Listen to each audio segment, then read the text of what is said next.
Testing? Yeah. Okay. Yeah. So I guess we don't control it. Before He speaking? controls it. We'll push this one before speaking. I-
All right, good morning, everyone. My name is Joaquin Esquivel. I'm Chair of the State Water Resources Control Board. Today is Tuesday, June 3rd. It is 9:01 a.m., and I'd like to call this meeting to order. Joining me this morning is Vice Chair Doreen Diadamo and Board Member Sean McGuire, Board Member Laurel Firestone, and Board Member Nicole Morgan. We're also joined this morning by our Executive Director, Eric Oppenheimer, our two Chief Deputies, Karen Mogus and Eric Ekdahl, our Chief Counsel, Michael Loffer. Our Clerk of the Board is Courtney Tyler, and assisting her this morning is Margie Argel. As you can see, this is a hybrid meeting with both virtual and in-person components. If you're joining us virtually, you're either viewing us through our traditional webcast on the Cali PA website or the YouTube Live website. But if you intend on commenting on any of today's items, you need to be on the Zoom platform. There is a link at the top of the agenda, a form to fill out, and then instructions on how to get onto the platform. But if you're having any challenges getting to the platform, please do just email the clerk of the board at board.clerk@waterboards.ca.gov, and she can help get you onto the platform. Once you are, your camera will be off. You will be on mute until it is your turn to speak on the item you've indicated. For everyone in the room, good morning. Good to see you all. We're here in Sacramento in the California Environmental Protection Agency building. A few announcements for us here as well. Please do observe the exits. If we happen to have an emergency, we'll calmly file out to Cesar Chavez Plaza and await further direction. And if you intend on commenting on any of today's items, please do sign up. We have a QR code at the side of the room or also a laptop on which to do so. Once you are at the podium, please do introduce yourself if you feel comfortable and any affiliation you have. Lastly, please do silence your phones just so that we have an uninterrupted discussion this morning. With that, we can move on to public forum. We customarily provide this as an opportunity for those individuals wishing to address the board on an item not calendared before the board to do so. I believe this morning we have about 3 public forum commenters. And so I'll begin here with Rosemarie McNair, be followed by Christy Rolston. And then our last public forum, we have 4 commenters, so we'll have JC Dean and then Ray Tahir. So first up, Rosemarie McNair.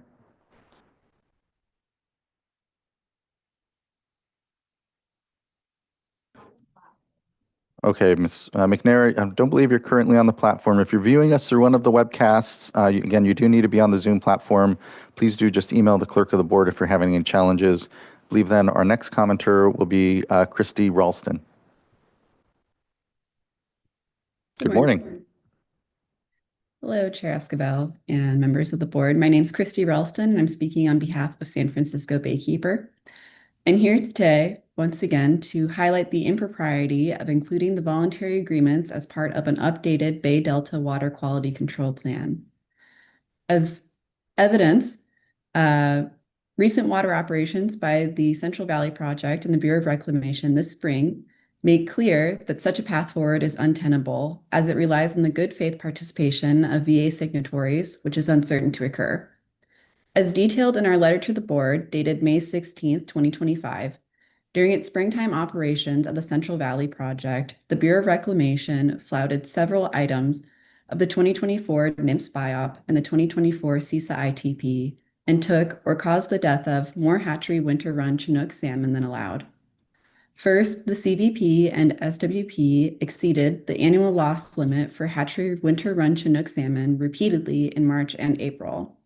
Yet, despite triggering a non-discretionary exports reduction because of that, Reclamation continued pumping at rates that resulted in increasingly negative, and for these fish, increasingly dangerous, negative flows in the Old and Middle River in the Delta.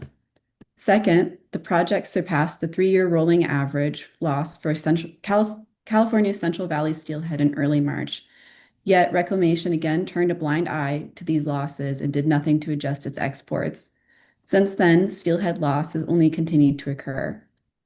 Third, Reclamation elected not to actually implement the early implementation of the VAs that are contemplated in both the BIOPS and the ITP when it declined to reduce its exports to achieve the required San Joaquin River inflow to export ratio.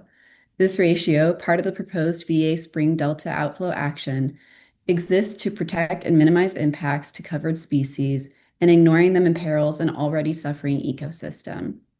These three examples serve as illustrations of what is likely to come under a Bay Delta plan that incorporates voluntary agreements. Irresponsible and self-serving inaction at the cost of the water quality of the Bay Delta watershed, its wildlife and fisheries, and its many dependent communities. This board cannot and should not allow for such an outcome, particularly when it's completely avoidable. A regulatory pathway with clear, specific, science-based, and enforceable provisions addresses the problem of bad faith and extractive noncompliance while protecting the very precious resource that is the Delta. Again, we urge this board to act for the benefit of the Bay, the Delta ecosystem, and the public trust, and adopt an updated Bay Delta water quality control plan that rejects the voluntary agreements. Thank you. Thank you, Ms. Ralston. Appreciate you addressing the board this morning and for your advocacy here. Thank you. Next, I'd like to call up JC Dean, be followed by Ray Tahir.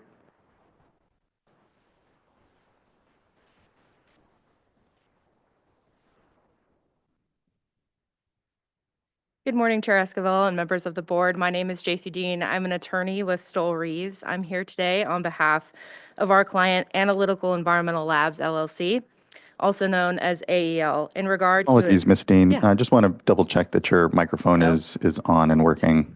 You should see a green light there. Can you, is it, oh, Okay, I wasn't there we leaning close enough. Okay. So you may want to restart just for Okay. folks online. Thank you. Okay. Apologies for that. Okay. Good morning, Chair Esquivel and members of the board. My name is JC Dean. I'm an attorney with Stoll Reeves, and I'm here today on behalf of our client,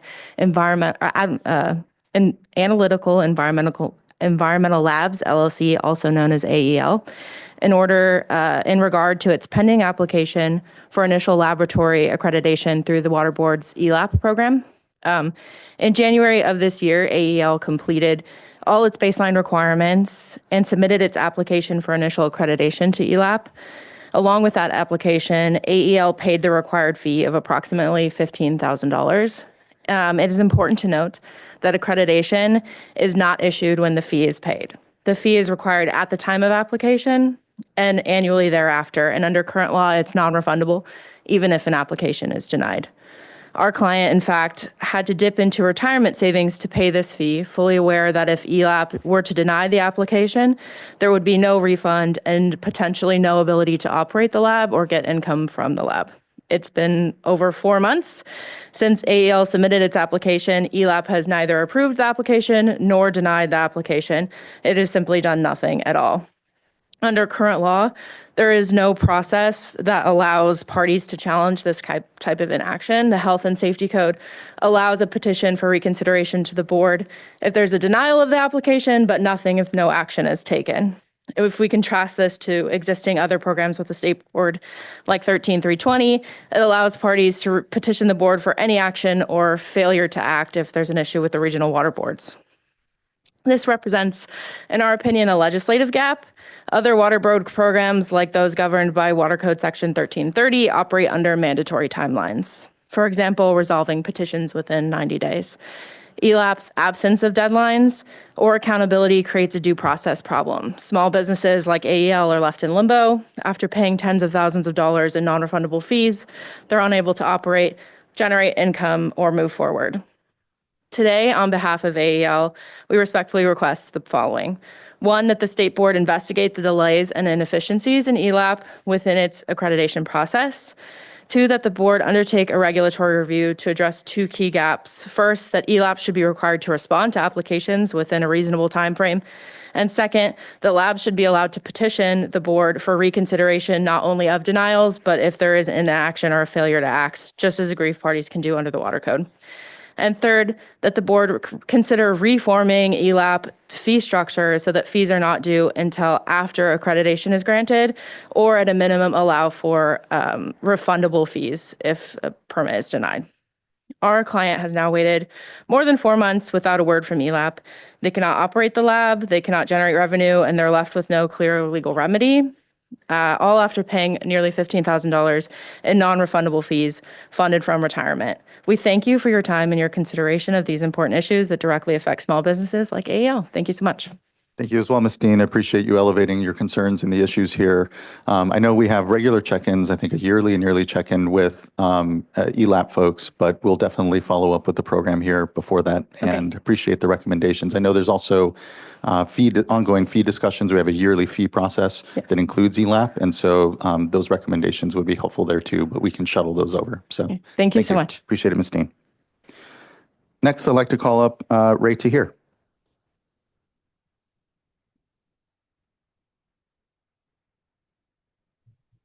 Okay, can you hear me? We can. Thank you. Good morning. Good morning. Next slide, please.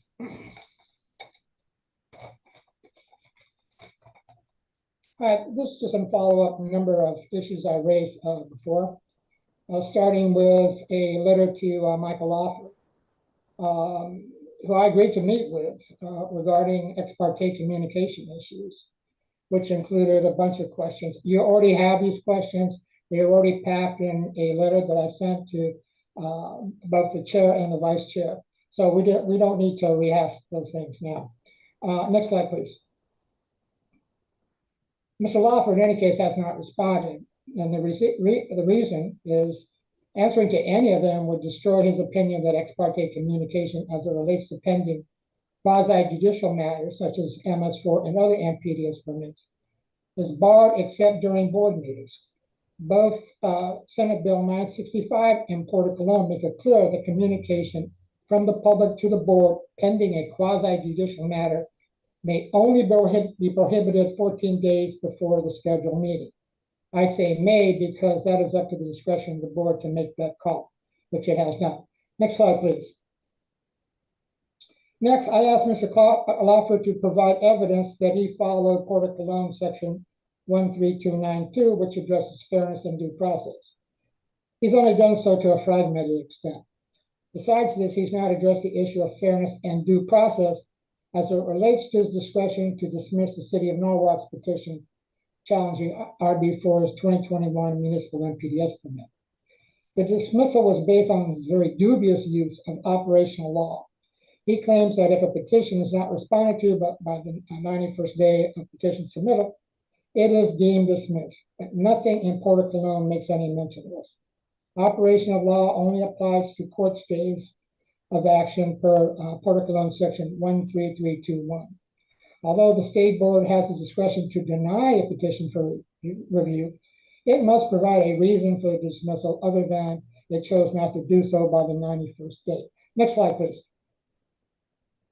So what we have here is not only a rogue application of operational law, but also a flagrant disregard for due process. Mr. Lawford tries to dodge this by claiming that due process is provided by the courts, ignoring the clear fact that it also applies to administrative matters. What we also have here is the plain fact that the use of operational law is arbitrary. It gives the Office of Chief Counsel the instant ability to dismiss a petition based on arbitrary whim without not only providing a written explanation for the dismissal, but also ignoring subsequent petition claims. For example, Norwalk's petition complained that RB4 ignored the fact that watershed management programs are clearly required under federal, are not required under federal and state law as compliance determinants.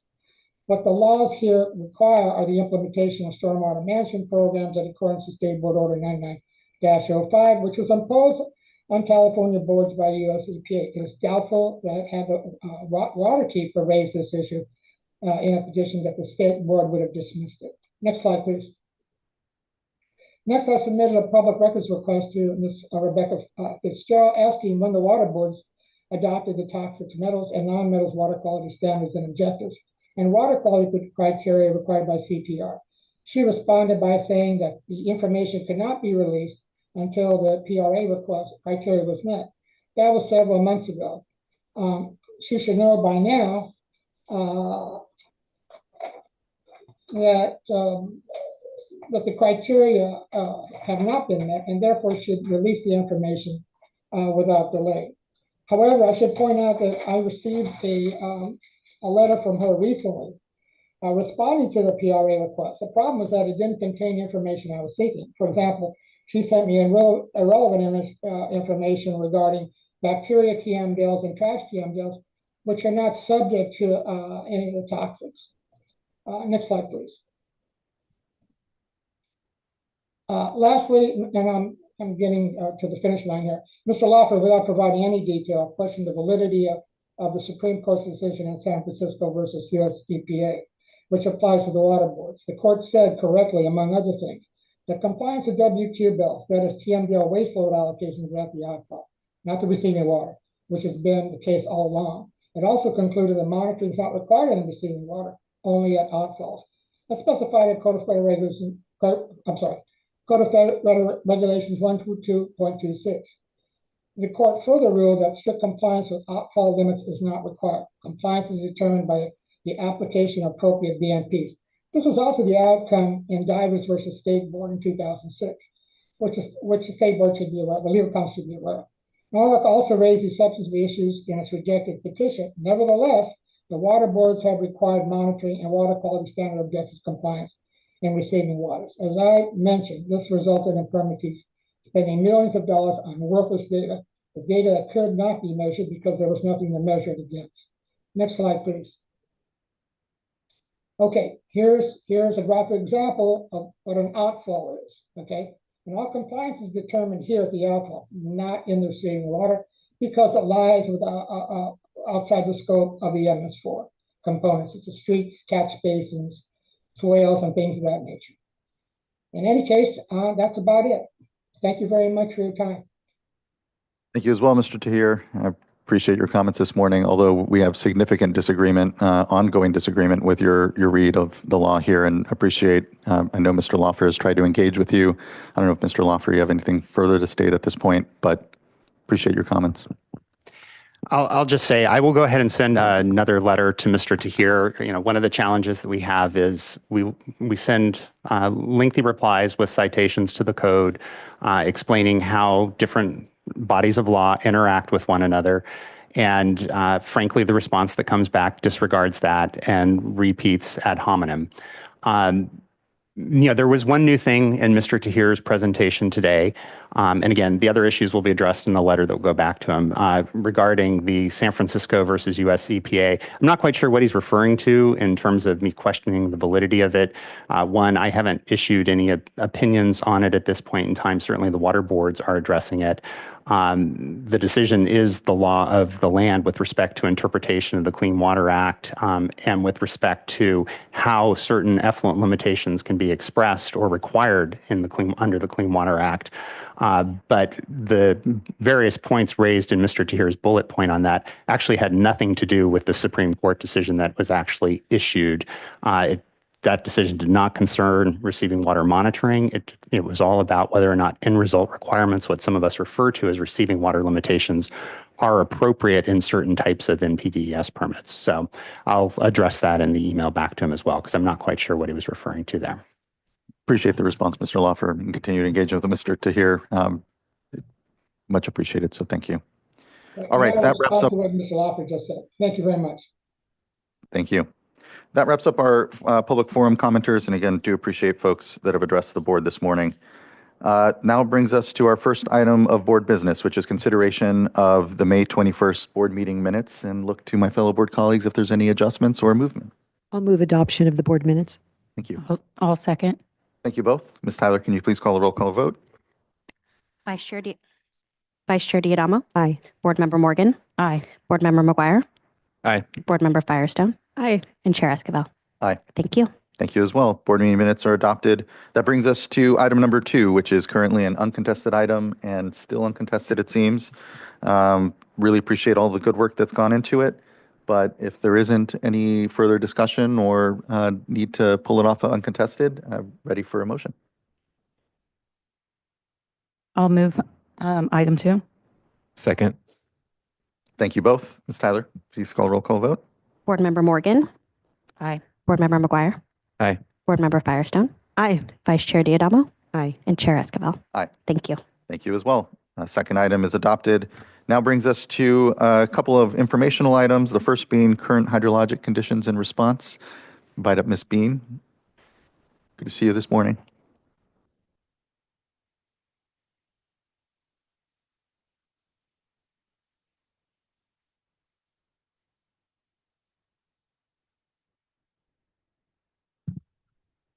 Good morning, board members. I'm Jessica Bean with the Division of Water Rights. I'm going to do a pretty brief hydrologic update today.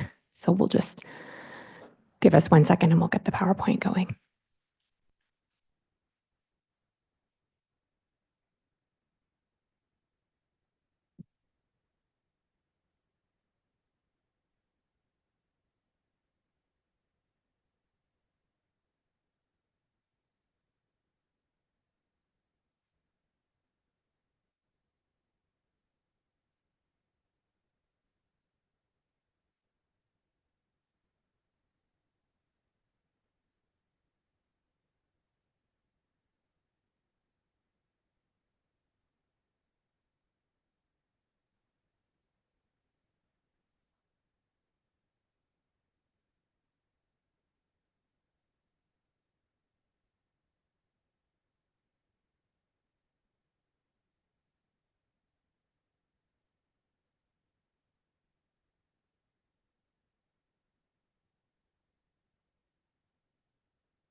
Here we go. Thank you. So again, just a very brief update for you today. We'll go over current statewide hydrology and then a little bit on the Scott and Shasta rivers. Next slide, please. Okay, taking a look at our precipitation as of the end of the month, so excuse me, end of May, we were at 97% of average. Next slide, please. If we look at our precipitation indices, starting with the Northern Sierra, we're still at 107% of average. Again, the light blue area is your average, and we are looking again at there's a lot of lines there, but the one we're looking at is the dark blue line. It says current with a little arrow there. So that's what we're tracking on the next few slides. Next slide, please. San Joaquin index, we are at 68%. So you can see it's right in the center there of the light blue area. Next slide, please. And for the Tulare Basin precipitation, we are at 83% of average. Next slide, please. Okay, and taking a look at the snow water content, this is probably the last time we'll be showing this particular chart as we're moving into our drier season. But statewide, we're looking at 15% of normal, and then you can take a look from north to south. We are moving from 22%, 14%, and then 8% of normal. Okay, next slide, please. Looking at our major reservoirs, we're still at or above average for most of the reservoirs, actually nearly all of the reservoirs, and 114% statewide, which is pretty similar to what we saw the last time I was here. Next slide, please. Okay, jumping into the Scott and Shasta rivers. So curtailments are still suspended in both rivers. So the flows as of June 2nd in the morning were 162 CFS for the Shasta River. The requirements from May through September there are 50 CFS at the Wairika gauge. And for the Scott River, the same on June 2nd in the morning, it was 1,250 CFS, and the flow requirements there are 125 CFS in June. And you can see below that, we're going to be shifting those requirements going forward as we progress into the warmer months. Next slide, please. Okay, taking a look at the Scott River graph here, again, the red line is our minimum emergency flows. The blue line shows the flow, the actual flows, and then the green would be precipitation events. And what I want to point out here is that at the end of May, on the 27th, there were fish counted in the river. So we had 287 Chinook, 14 Coho. Those are less than a year, and those that are older than a year, we had 18 Chinook and over 700 Coho. Next slide, please. Again, looking for the Shasta River, on that same date, we had over 125,000 Chinook, less than a year old, 73 Coho. And then if you take a look over there, we did have 20 Chinook and 76 Coho that were older than a year. So again, fish in the rivers. But again, we still have curtailment suspended because the flows are still above there. And that is all I have for you today. So I'll wrap that up. Thank you. Definitely getting into the dry part of our water year here. And so, kind of coasting now and ready for the summer. Looking to fellow board colleagues if they have any questions or comments. I don't believe we have any commenters on this item, so it's just board discussion. Seeing none. Thank you, Ms. Bean. You're off the hook. Appreciate it. Thank you, and look forward to the next update for sure. Okay, next item is another informational item. This is item number 4 on revisions of the once through cooling interim mitigation memorandum of understanding. And I'll give a moment for folks to swap out.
Well, good morning. Good to see you all.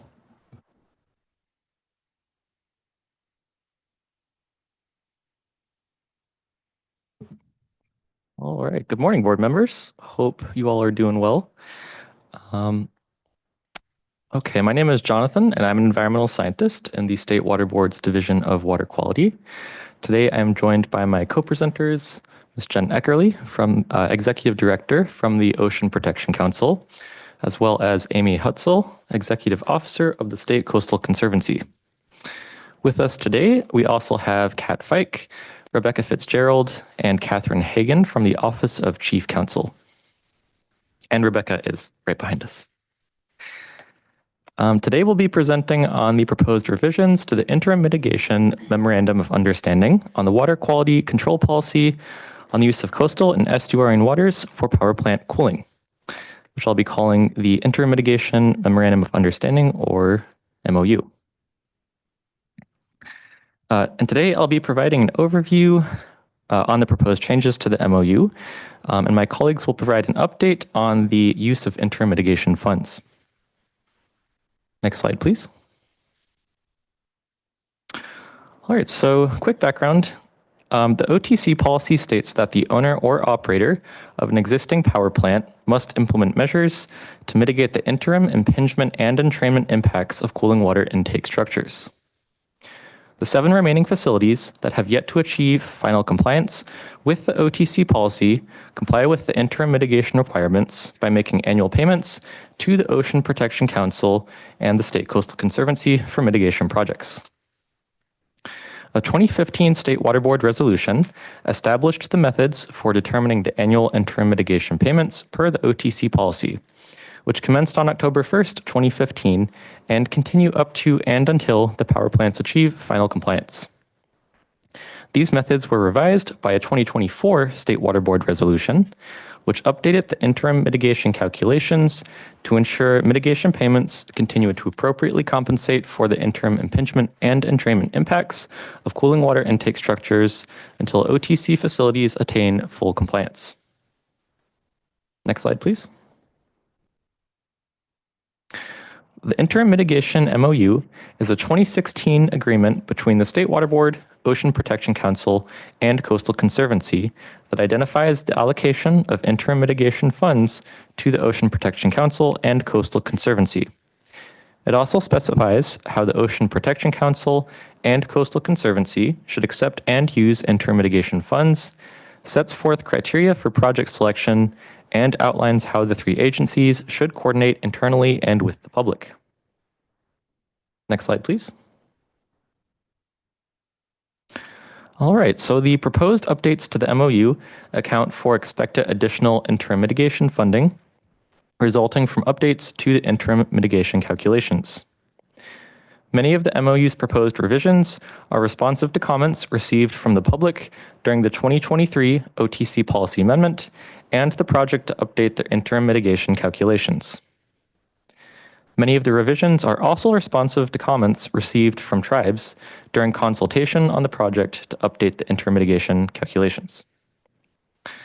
Overall, the proposed revisions will ensure the continued effective allocation of interim mitigation funds and identify opportunities for the three agencies represented here to engage with and receive input from tribes, environmental justice groups, and other interested persons. Next slide, please. Okay, so I'm now going to walk through a summary of proposed updates to the MOU.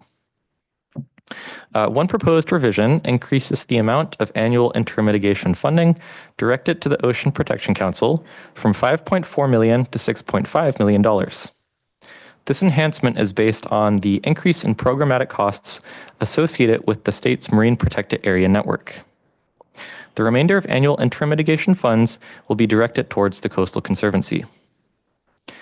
In addition, the proposed revisions to the MOU state that the Coastal Conservancy will seek to fund projects that use at least 50% of the cumulative interim mitigation funding it receives through 2030 to restore and/or enhance marine life within the geographic region of Diablo Canyon Nuclear Power Plant. This change recognizes Diablo Canyon's significant contribution towards annual once-through cooling water usage by volume in comparison to the rest of the operational OTC fleet. This change is also responsive to comments we heard that more interim mitigation funding should be used for projects local to OTC facilities. Next slide, please. Okay, the proposed revisions also expand the potential use of OTC funding to include watershed restoration projects, so long as these projects meet the requirements of the OTC policy and the MOU. The 2016 MOU, the existing one, states that the interim mitigation funds shall be accepted by the Coastal Conservancy to be used for wetland restoration only. Additionally, the existing 2016 MOU states that it's the preference of the State Water Board that interim mitigation funds are used for interim mitigation projects directed towards increases in marine life associated with the state's marine protected areas and the geographic region of OTC facilities. Proposed revisions to the MOU define the term geographic region as an area distinguished by a unique set of natural features such as habitat and climate. Next slide. Okay. The MOU's revisions, proposed revisions, also address transparency by directing the State Water Board, Ocean Protection Council, and Coastal Conservancy to develop and maintain a central webpage that will provide information about the status of existing projects receiving interim mitigation funds, and will also allow the public to identify potential future mitigation projects. The Ocean Protection Council and Coastal Conservancy are also encouraged to continue presenting information items on the use of interim mitigation funds at public State Water Board meetings. Finally, the proposed revisions state that the Ocean Protection Council and Coastal Conservancy may release proposed mitigation projects for public comment prior to the authorization of funding for those projects. The updated MOU also includes language addressing engagement with California's Native American tribes by directing the Ocean Protection Council and Coastal Conservancy to seek early input and consideration from tribes that are within the reasonable vicinity of OTC facilities, or with a significant historical connection to the reasonable vicinity of these facilities. The State Water Board will assist in consultations as requested. The Ocean Protection Council and Coastal Conservancy are also directed to seek and consider input from representatives of systemically excluded communities within the reasonable vicinity of OTC facilities on the use of funding. Next slide, please. All right, and then finally, the owners and operators of Ormond Beach and Haines generating stations have existing agreements to dedicate all or a portion of their respective facilities' interim mitigation funds towards local projects. Language reflecting these existing agreements was added to the MOU. Finally, proposed revisions state that the Ocean Protection Council and Coastal Conservancy shall seek concurrence from the State Water Board on the use of interim mitigation funding for proposed projects. The existing MOU specifies that the State Water Board shall indicate approval of proposed mitigation projects. This change acknowledges that the collaborative relationship between the three agencies, while also recognizing the State Water Board's role as lead agency in the implementation of the OTC policy. Next slide. Okay, and now is a good time to mention that we released several documents associated with this project on May 19th, 2025, including a project fact sheet and responses to comments. The fact sheet outlines proposed changes to the MOU and other important information. We're welcoming public input on the fact sheet right now. Public feedback will be accepted through noon on June 21st, 2025, and feedback may be considered before the MOU is signed. Staff anticipate finalizing the MOU in August of this year. The documents are available on the URL listed here on this slide, and the notice, which contains instructions for submitting feedback, can also be found on that URL. Next slide, please. And with that, I will turn it over to my colleague, Jen Eckerly of the Ocean Protection Council. Thank you so much. Good morning, Chair Esquivel and members of the board. My name is Jen Eckerly. I am the Executive Director of the Ocean Protection Council. I also serve as Deputy Secretary for Oceans and Coastal Policy for the California Natural Resources Agency. I'm really happy to be here today. I thank the board and your staff for inviting me to present on OPC's Once Through Cooling Interim Mitigation Program and our investment priorities, our progress to date, and our next steps. Next slide, please. The Ocean Protection Council's Once Through Cooling Interim Mitigation Program is centered around 4 key investment priorities that increase marine life associated with California's marine protected areas through habitat restoration and implementation of the state's MPA management program. This includes research and monitoring to establish and quantify the expected and realized ecological benefits from California's MPA network in increasing marine life through to mitigate once through cooling impacts. Outreach and education to improve understanding and compliance of MPA regulations, enforcement of MPA regulations, and habitat restoration that increases marine life within the geographic region of OTC facilities. These priorities were informed by scientific guidance that was prepared in 2018 by OPC's Science Advisory Team. This guidance defined key components in the Water Board's OTC policy, including what it means to increase marine life associated with the state's marine protected area network within the geographic region of these facilities. These priorities are also based on the extensive body of peer-reviewed science and scientific consensus, both in California and globally, that enforcement, compliance, outreach, and monitoring is essential for MPA effectiveness and to maximize ecological benefits and increase marine life associated with MPAs. Our council adopted these 4 priorities for OPC's interim mitigation program, and they've been guiding our investments since the beginning. And the state's first decadal management review of the MPA network in 2022 showed that our MPAs are increasing marine life and generating ecosystem benefits for California's coast and ocean, in great part due to the effective management of the network. Next slide, please. As of March of this year, OPC has invested over $30 million across these 4 priorities, with an additional $5 million to be approved at our council at our public meeting next week. Next slide, please. A few examples of our investments include long-term monitoring across habitats, including kelp forests and rocky intertidal, to understand the ecological benefits generated by MPAs and to inform adaptive management that will further increase marine life associated with our marine protected area network. We've invested in strengthened enforcement and compliance through increased patrols, providing more eyes on the water and deterrence of violations. We've invested in small grants to advance community-driven, locally specific outreach and engagement to improve stewardship, awareness, and understanding of MPA regulations. And we've invested in habitat restoration, including a restoration of almost 42 acres of degraded wetlands adjacent to the Bataquitos Lagoon and the San Diego Lagoon MPAs in San Diego County. That project included 25 volunteer restoration events with the community and the removal of non-native plants and replacement with riparian and salt marsh plants. Next slide, please. Some of our more recent investments include expansion of the statewide MPA Watch program. This is a community science program that trains volunteers to observe and collect data on human uses both inside and outside of MPAs to inform, strengthen management and compliance efforts.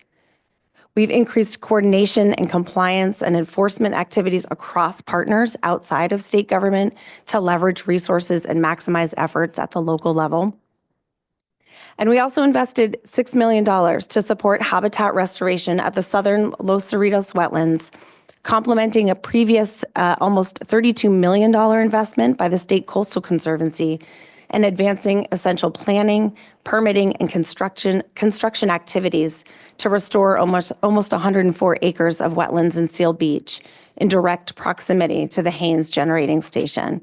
This project is a great example of the collaboration between OPC and the Conservancy to leverage once through cooling resources to take restoration projects from planning all the way through to implementation. Amy is going to share a bit more about this project in her presentation. Last slide, please. And so looking forward, our plans for future funding, first and foremost, we are committed to our ongoing partnership with the Water Board and the State Conservancy. We will continue to invest in California's MPA management program to support conservation and the ecological benefits to marine life. We will invest in habitat restoration, and that includes marine habitats and estuaries and along the coastline. We will identify and advance tribal and community priorities and make strategic investments to advance those priorities. And as Jonathan mentioned, we are committed to improved transparency in how we identify priorities and project selection. And that includes supporting the development of a new program webpage and annual reporting. The Ocean Protection Council and the Conservancy are committed to hosting at least one public webinar each year to solicit recommendations on how we should be investing these funds. And then we have our standard process of bringing funding recommendations to our council, and that includes early, ongoing, and meaningful consultation with tribes, publishing public staff reports prior to the meetings, and then those project reports include, details and timelines for proposed funding, and then final approval at a public OPC meeting where there's additional opportunity for public comment. And so with that, I will thank you for this opportunity to provide a brief overview of our program. And I'm really grateful for the Water Board's continued partnership on this and all of the other critical issues that we're working on together to protect the coast and ocean. And I think I'm going to pass it over to Amy now. Thank you. All right. Good morning, Chair Esquivel and members of the Water Board. I'm Amy Hutzel, the Executive Officer at the California State Coastal Conservancy. Before diving in, I want to really thank the Water Board staff, particularly Jonathan and Kate, as well as thanking Jen. It's been a real pleasure to work with them on the MOU and on the mitigation projects. The Conservancy has funded 4 projects to date with the Once Through Cooling funds administered by our agency. This totals $8.25 million, and I'm going to talk about each of these projects in a little more detail, but it's Via Creek, Ormond Beach, Los Cerritos, the southern area, and Newland Marsh, which is part of the Huntington Beach wetlands. I would also note, and I'll talk about this a little bit more, we've separately received $2.85 million from Scattergood and also put that towards the Los Cerritos wetlands. Next slide. The Via Creek restoration has received $2 million in Once Through Cooling funding. The funding has gone to the California Department of Parks and Recreation to restore the Via Creek estuary on the San Luis Obispo County coast to improve the estuary's hydrology, enhance habitat, and protect the area from rising sea levels. The restoration will remove over 15,000 cubic yards of dirt and rock fill from wetland and estuarine habitats and recontour the creek to improve the lagoon's ecological conditions. Allowing the creek to meander and flow in an unobstructed manner allows the lagoon to breach and migrate to different locations over time. Large wood structures will be installed to enhance habitat for anadromous fish. 5 acres of native grassland, wetland, saltwater marsh, riparian, coastal scrub, and coastal dune habitats that occur in and around the estuary will also be restored. The project was planned with community participation and is supported by several groups, including the local RCD, the Land Conservancy of San Luis Obispo, Cayucas Land Conservancy, landowners in the Villa Creek watershed, and the Salinan tribe. And at the request of a tribe, state parks funded tribal monitoring that will happen during the earthwork. In addition to the once through cooling funding, $250,000 came from state parks for project design and permitting. And this was very long ago, but 25 years ago, the Coastal Conservancy put $4 million towards the land acquisition. So one example of funding leveraging each other. And construction, maybe the most important part, and it's not written down here, should be next year. There were some delays with permitting, but construction should start next year. Next slide. The Ormond Beach Restoration and Public Access Project, the Conservancy used once through cooling funds, $1.5 million to hire a consultant to prepare environmental compliance documents and related technical studies for the project. Ormond Beach is one of the most important wetland restoration opportunities in Southern California. It's one of the few places with an intact dune transition zone marsh system, allowing restoration of an intact wetland ecosystem and providing a buffer against sea level rise and other impacts of climate change. The Conservancy has been working towards protection and restoration of Ormond Beach since the early 1990s, funding multiple acquisitions and restoration planning, along with the city and the Nature Conservancy. Ormond Beach also provides coastal access for the economically disadvantaged community of South Oxnard. The Conservancy and our project partners for the last 8 years have facilitated community engagement through workshops, door-to-door surveys, and public field trips. We've held multiple meetings over the years with the Tribal Council of the Barbareño Ventureño Band of Mission Indians, which I am probably not pronouncing completely correctly. And we are in the process of creating a grant agreement to support cultural monitoring of the project during the restoration activities. We recently received a statutory exemption for restoration projects from Department of Fish and Wildlife for CEQA. So that was a very large milestone for the project. And the Coastal Conservancy has put $35 million of general fund that came from the climate package, the governor's climate package, towards the 230-acre restoration. This was authorized by our board in February of 2024. Construction is due to begin in 2026. So I think this is a really great example of once through cooling funding being used in that early work, environmental compliance, and then State Coastal Conservancy funding, one of our largest grants, going towards actual physical restoration. And we'll invite everybody to the groundbreaking. Next slide. Okay, an even earlier groundbreaking you'll be invited to. Once through cooling funding was used to complete the planning and permitting for the 104-acre Los Cerritos Wetlands Southern Area Restoration Project. This is in the city of Seal Beach in Orange County, just across the county line from Los Angeles. The project is located in the San Gabriel River estuary, a key estuary offering an opportunity for large-scale wetland restoration in Southern California. The project will restore degraded uplands and degraded tidal salt marsh, increasing coastal resilience to climate change by creating new areas for coastal salt marsh migration in the face of sea level rise. The project also offers opportunities for tribal access and co-management. Tribal access improvements are being implemented in consultation with a tribal advisory group.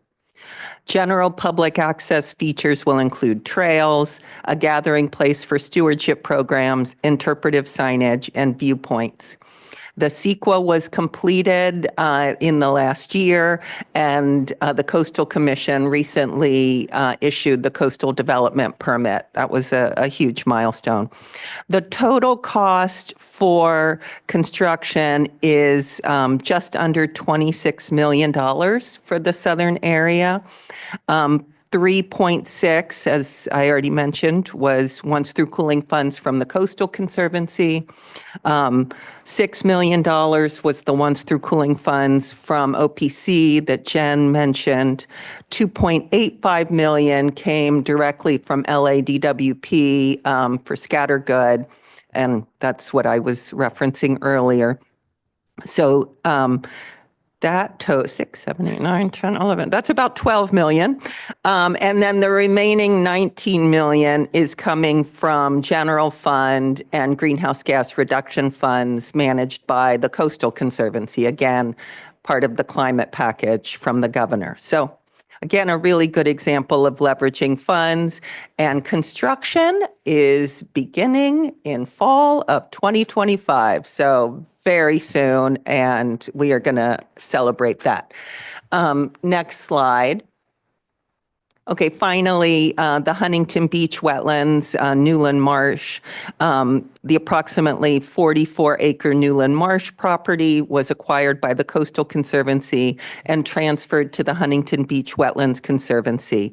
Newland Marsh is a degraded salt marsh and the last of the 4 major components of the Huntington Beach wetlands, located on the north side of the Santa Ana River. Newland Marsh contains sensitive wetlands habitats that have degraded over time due to isolation from tides, historic diking and filling, encroachment from development, and oil exploration. Once through cooling funding went towards the acquisition and towards the restoration planning, including community engagement, preparation of an environmental review document, and technical studies, permit applications, and 65% design plans. So the ones through cooling funds, it's approximately $396,000 that went towards the acquisition, and then $556,000 for the restoration planning. The permit application documents and CEQA should be completed by the end of this calendar year, and then the State Coastal Conservancy will seek funding to restore the site, and that could come from, again, a mix of funding sources. Next slide. So the plans for future once through cooling funding managed by the Coastal Conservancy. We will be supporting projects that restore or enhance habitats that support marine life. This includes coastal, estuarine, wetland, and watershed habitat restoration projects with direct or indirect beneficial impacts on marine life. So as Jonathan mentioned earlier, we are very excited about the opportunity to expand this work to watershed restoration projects, which may also allow us to do smaller projects that can move forward expeditiously. We intend to support projects with strong tribal and community engagement. As Jonathan noted, the MOU calls for us to put up at least 50% towards projects within the geographic region of Diablo Canyon. That's after taking out the 6.5 million that goes to OPC for the marine protected areas. And as Jonathan mentioned, Orman and Haynes funds would stay local to those plants in terms of project selection. We obviously want to complete the Southern Los Cerritos and Ormond Beach wetland restoration projects, as well as Newland Marsh and Via Creek. And as mentioned multiple times, there will be transparency via the project website, the annual webinars calling for project ideas, and annual reporting to the Water Board. And then through our standard processes, we will seek tribal consultation on projects, reach out to systemically excluded communities, and present projects to our board at public meetings for their consideration. So we look forward to coordinating with OPC and the Water Board on all of this. Thank you very much. I think that's and that's Los Cerritos. Fantastic. Well, thank you, Ms. Eckerly, Ms. Hutzel. Really appreciate your leadership and being here today and part of this presentation. It's really exciting to see just the continued work that these once through cooling mitigation funds are providing. I don't know if staff had additional actual points to go over before we get into some feedback. Sure. Just real quick, we just have a few slides with some general information to provide to the public. And again, thank you, Jen and Amy, for that wonderful information. So again, just wanted to point out that there are some documents on the URL listed here that are available for public feedback. And that public feedback is again due on noon on June 21st. Next slide, please. Okay, and we also just wanted to point out the Ocean Standards Unit once through cooling listserv or email subscription list. So for anyone not subscribed and who wish us to continue receiving updates on this project, we do encourage them to subscribe to the email subscription list. You can do that by going to the URL listed at the top of the page with that red arrow. And then when you scroll down, you'll see under the questions or comments section a link where you can click and subscribe. Next slide. Okay, and with that, that concludes our presentation. Thank you.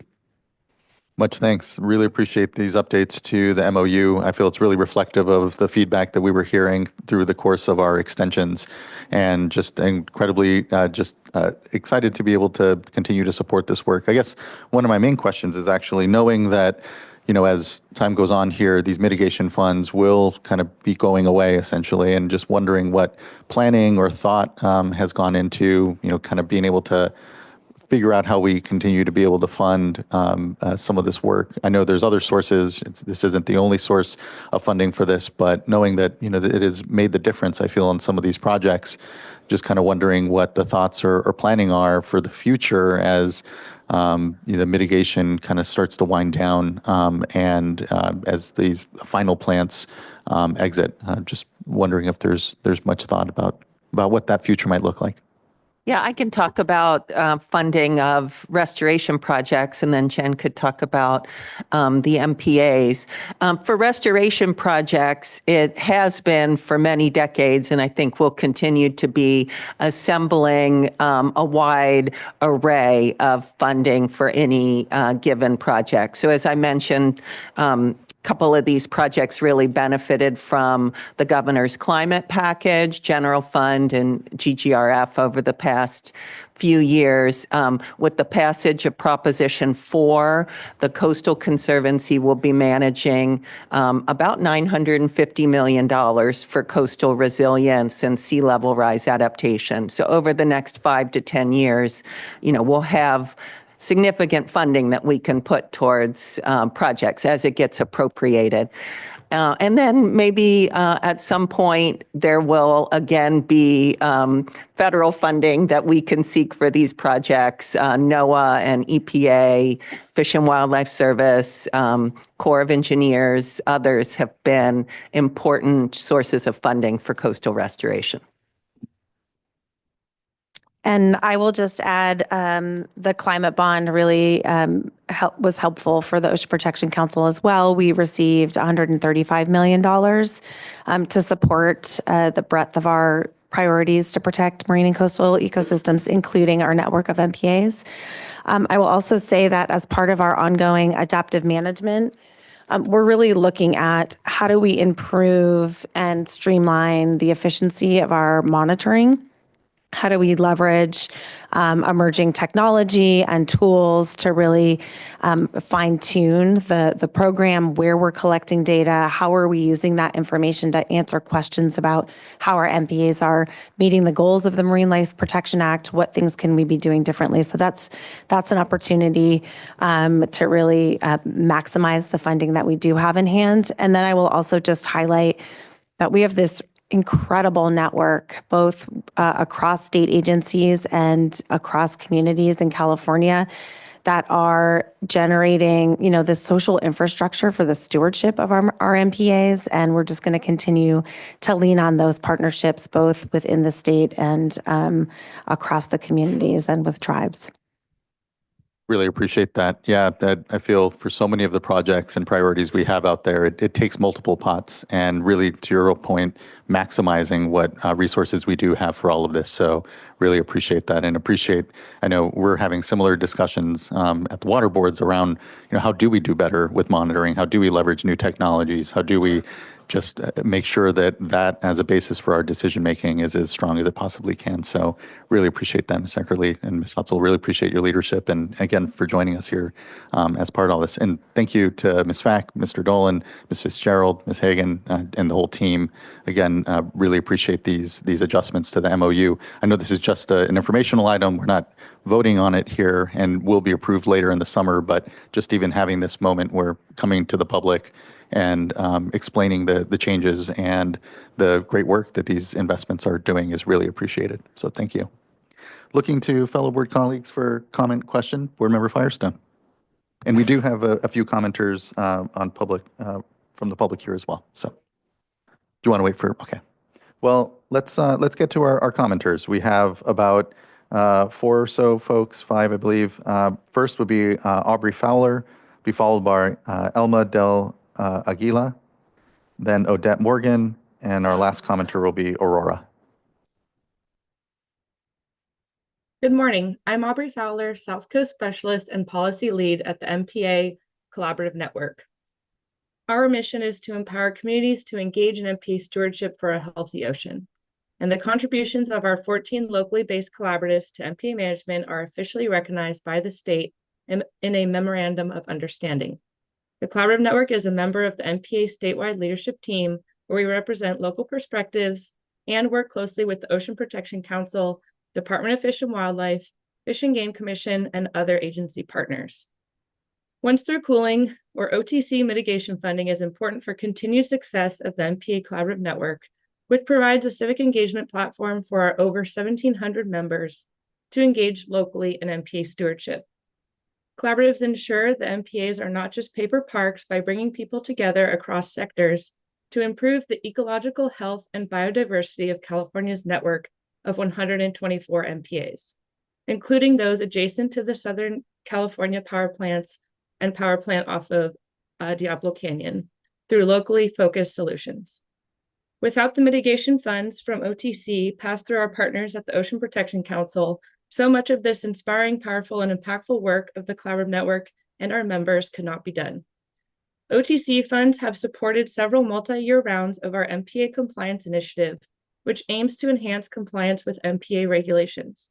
The MPA Collaborative Network has trained over 800 officers and uniformed personnel representing over 120 distinct agencies to heighten MPA awareness and knowledge of the MPA rules and jurisdictional boundaries, to collect compliance data from allied agencies on their contacts, violations, and citations in MPAs to augment Department of Fish and Wildlife records, developed a district attorney MPA task force for improved prosecution of egregious MPA cases, and an in-development online course for violators of MPA regulations, and supported dozens of community-led projects to strengthen compliance.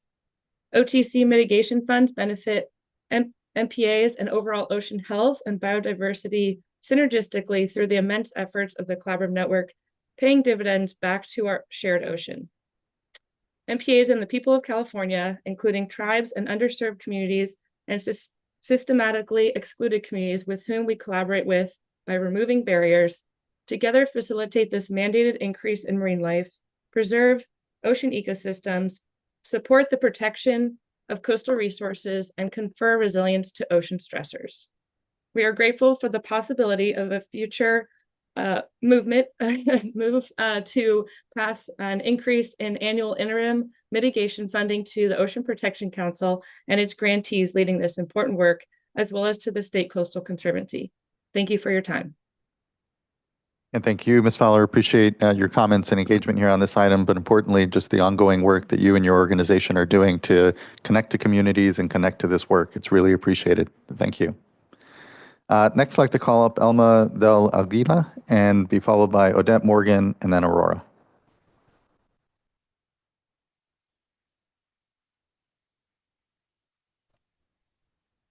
Good morning, board members. My name is Elma Del Aguila. I'm 26 years old, born and raised in South Oxnard. I'm asking today in part on the Ormond Beach Generating Station needing to be shut down now.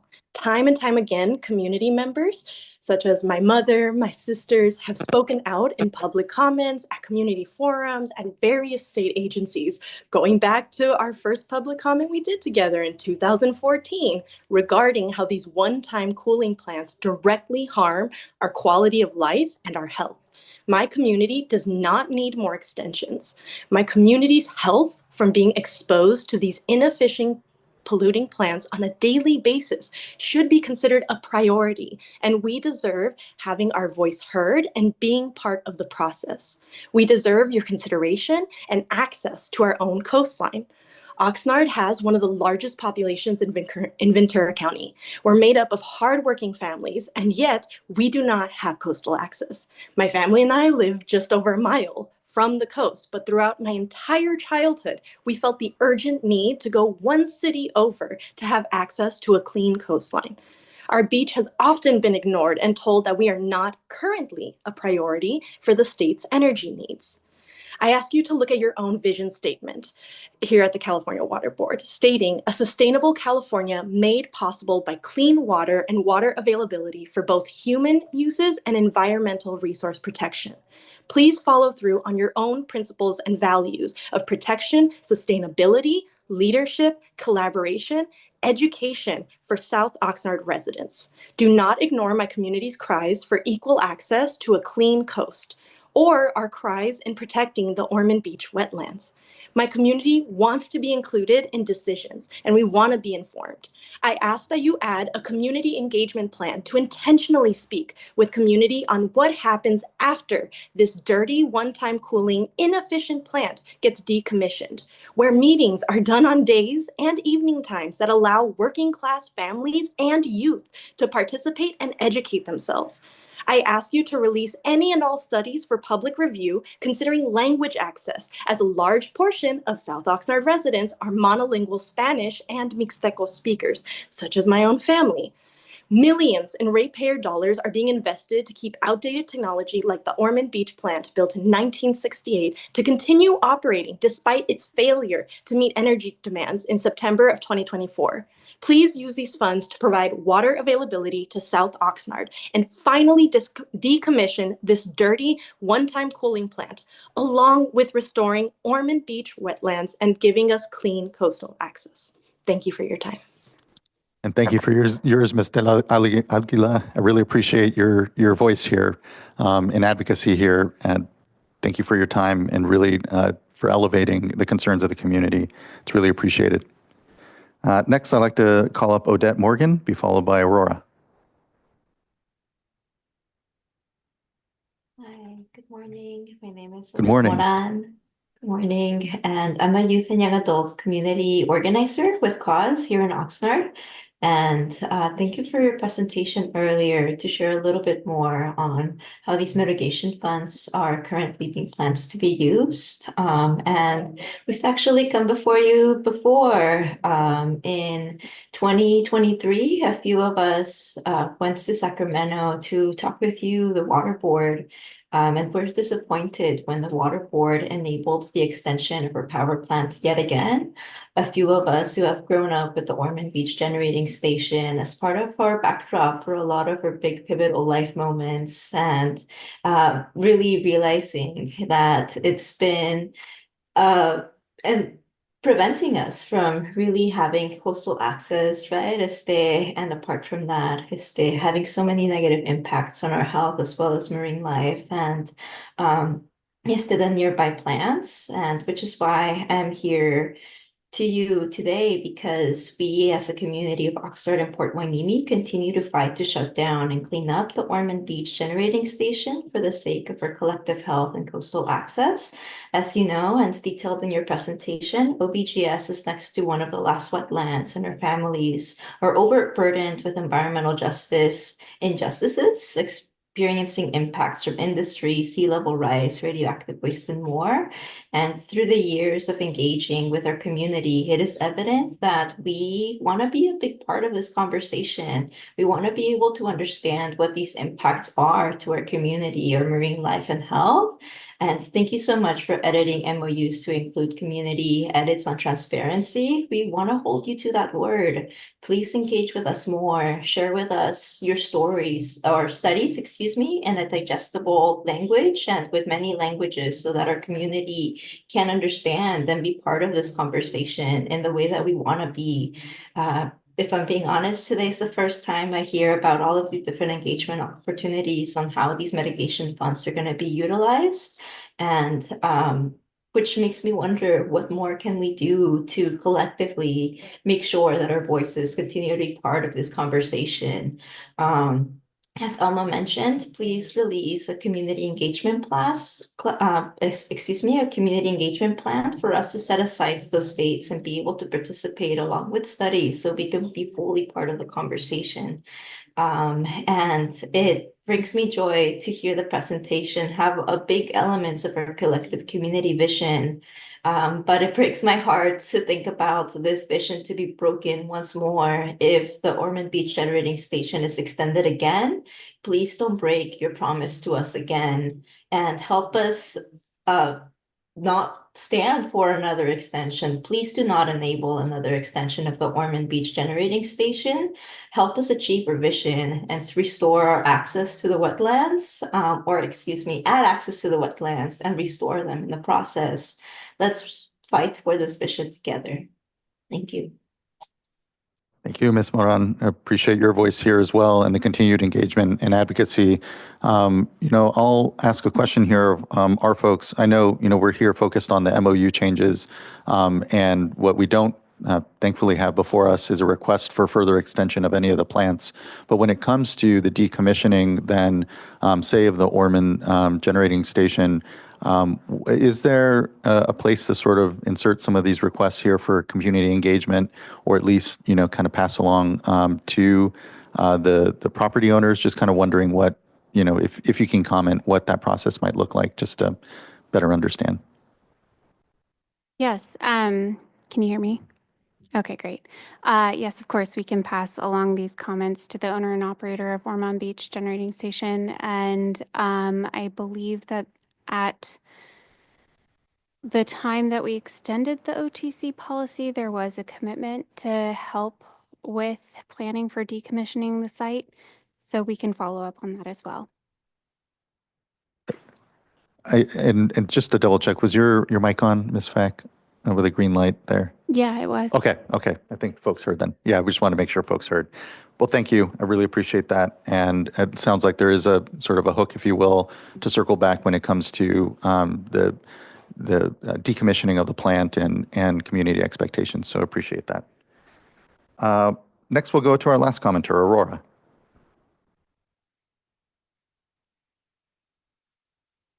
Hello, pleasure to meet you all virtually. My name is Aurora. I'm here as an Oxnard resident who has lived here for 10 years and here with the Central Coast Alliance United for a Sustainable Economy, also known as CAUSE.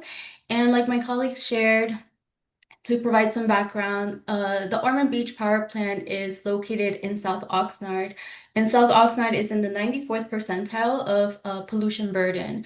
Our community is predominantly Latina, immigrant, working class communities who do not have access to their own beach, living less than a mile away.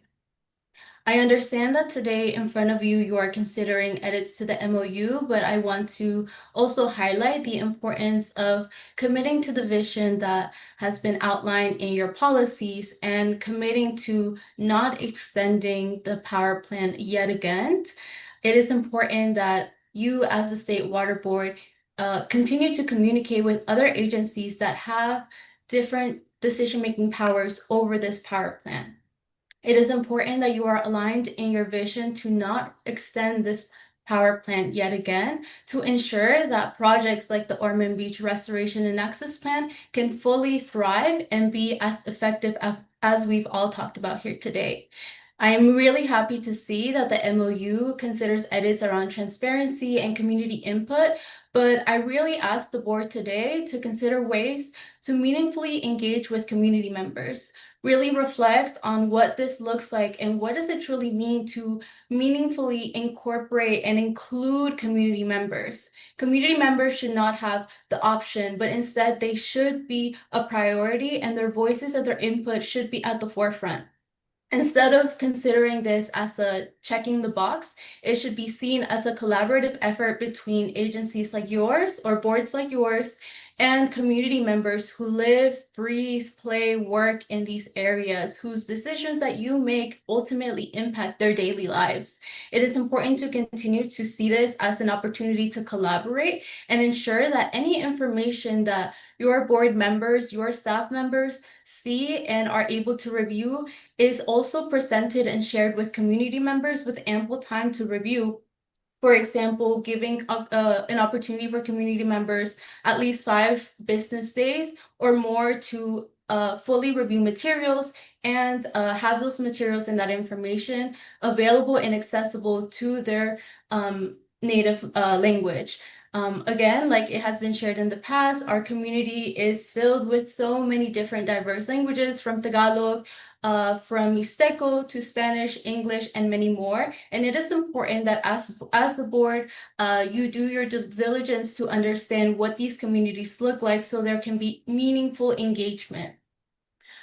Speaking on the Ormond Beach Restoration and Access Plan, meetings have been accessible and have been held at times that are not during traditionally working hours. And I want to continue to encourage the board to continue these accessibility opportunities to engage community members. I would also like to highlight that a lot of this information is kept away and stored in very specific boards and agencies. And I encourage the board to reach out to local governments, local departments, local libraries to share this information so community members can have an opportunity to come across these different opportunities where they can engage and give input. Again, it is important that you commit to not extending these power plants so that these projects that we talked about today can fully flourish.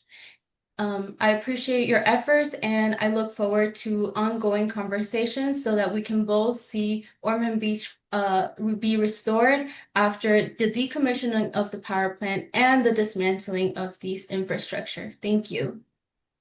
Thank you, Aurora. Really appreciate those comments and recommendations here and the continued engagement of you in the community. Really appreciate your voice here as part of this discussion. It's incredibly critical and look forward to your point to what I know will be further discussion as we consider how best to ensure that the community is considered as the Ormond Beach facility is disengaged here. So thank you. All right. Looking to fellow board colleagues for additional question or thought. Again, this is an informational item, so we're not at a voting point. So Board Member Firestone. Great. Thank you. So this is a great report back on work that, came out of, many years of implementation. Unfortunately, we've had to extend the deadline and so therefore extend impacts. And I think as we heard, many of these areas are disproportionately impacted communities on a whole host of issues. And this just contributes to that when we've had to extend deadlines for compliance. And this mitigation program is really an interesting model that we don't have often in our programs to include mitigation funding. What I heard from the workshop or adoption hearing when we gave direction to go back and do revise the MOU was concern around that balance of which I think you all have found a good balance here today, but concern around given that impacts are felt disproportionately in communities that are environmental justice communities and disproportionately impacted, can we make sure that mitigation funds are resulting in outcomes in those communities as well? And so this, I think, continues to strike a balance between making sure that we're funding or that mitigation funds are resulting in coastal restoration projects, specifically in the geographic areas, as well as the marine protected areas and all the OPC programs that are needed to protect the actual waters and ecosystems in the ocean. To me, one of the concerns that I heard is just that how hard it has been to actually get restoration projects on the ground. And restoration projects, coastal restoration projects are not alone in the challenge of getting projects done. We have this across California in many different areas. And I know Cutting the Green Tape is focused on trying to help that. But we look in our programs at how to make sure mitigation programs or these kind of multi-benefit programs that include restoration. I know we're going to be considering these in other, not exactly this mitigation program, but restoration projects as a key component of other regulatory programs. And just seeing how long it takes to get these done, I worry that the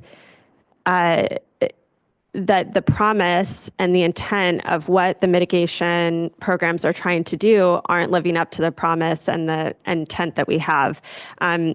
So it's really exciting to hear that this year we'll be having a groundbreaking. Next year, seems like we're finally getting over the hump here. But I'm wondering if you can speak to kind of lessons learned. It sounded like one of the things that you are going to be looking for is maybe are there smaller projects or more distributed projects? And I just wanted to give you a chance to speak a little bit to how we might be able to see more restoration outcomes in the near future, again, recognizing that we've got these big ones just around the corner. Yeah, I can start off, and Jen may want to add. I think the Ormond Beach and the Los Cerritos projects are really good examples of projects within communities, large-scale restoration projects that are going to have really positive impacts in terms of wildlife and public access and multiple other benefits. So yeah, we're very happy that those two are now moving towards construction. These projects do take a long time.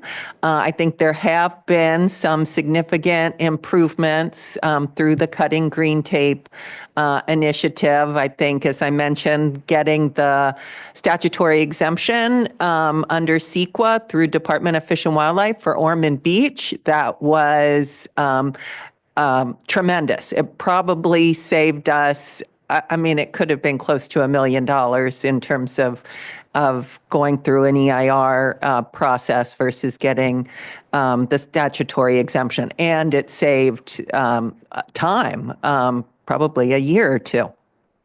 And then the water board's order is also assisting. I think there's efforts across regulatory and resource agencies to improve the process.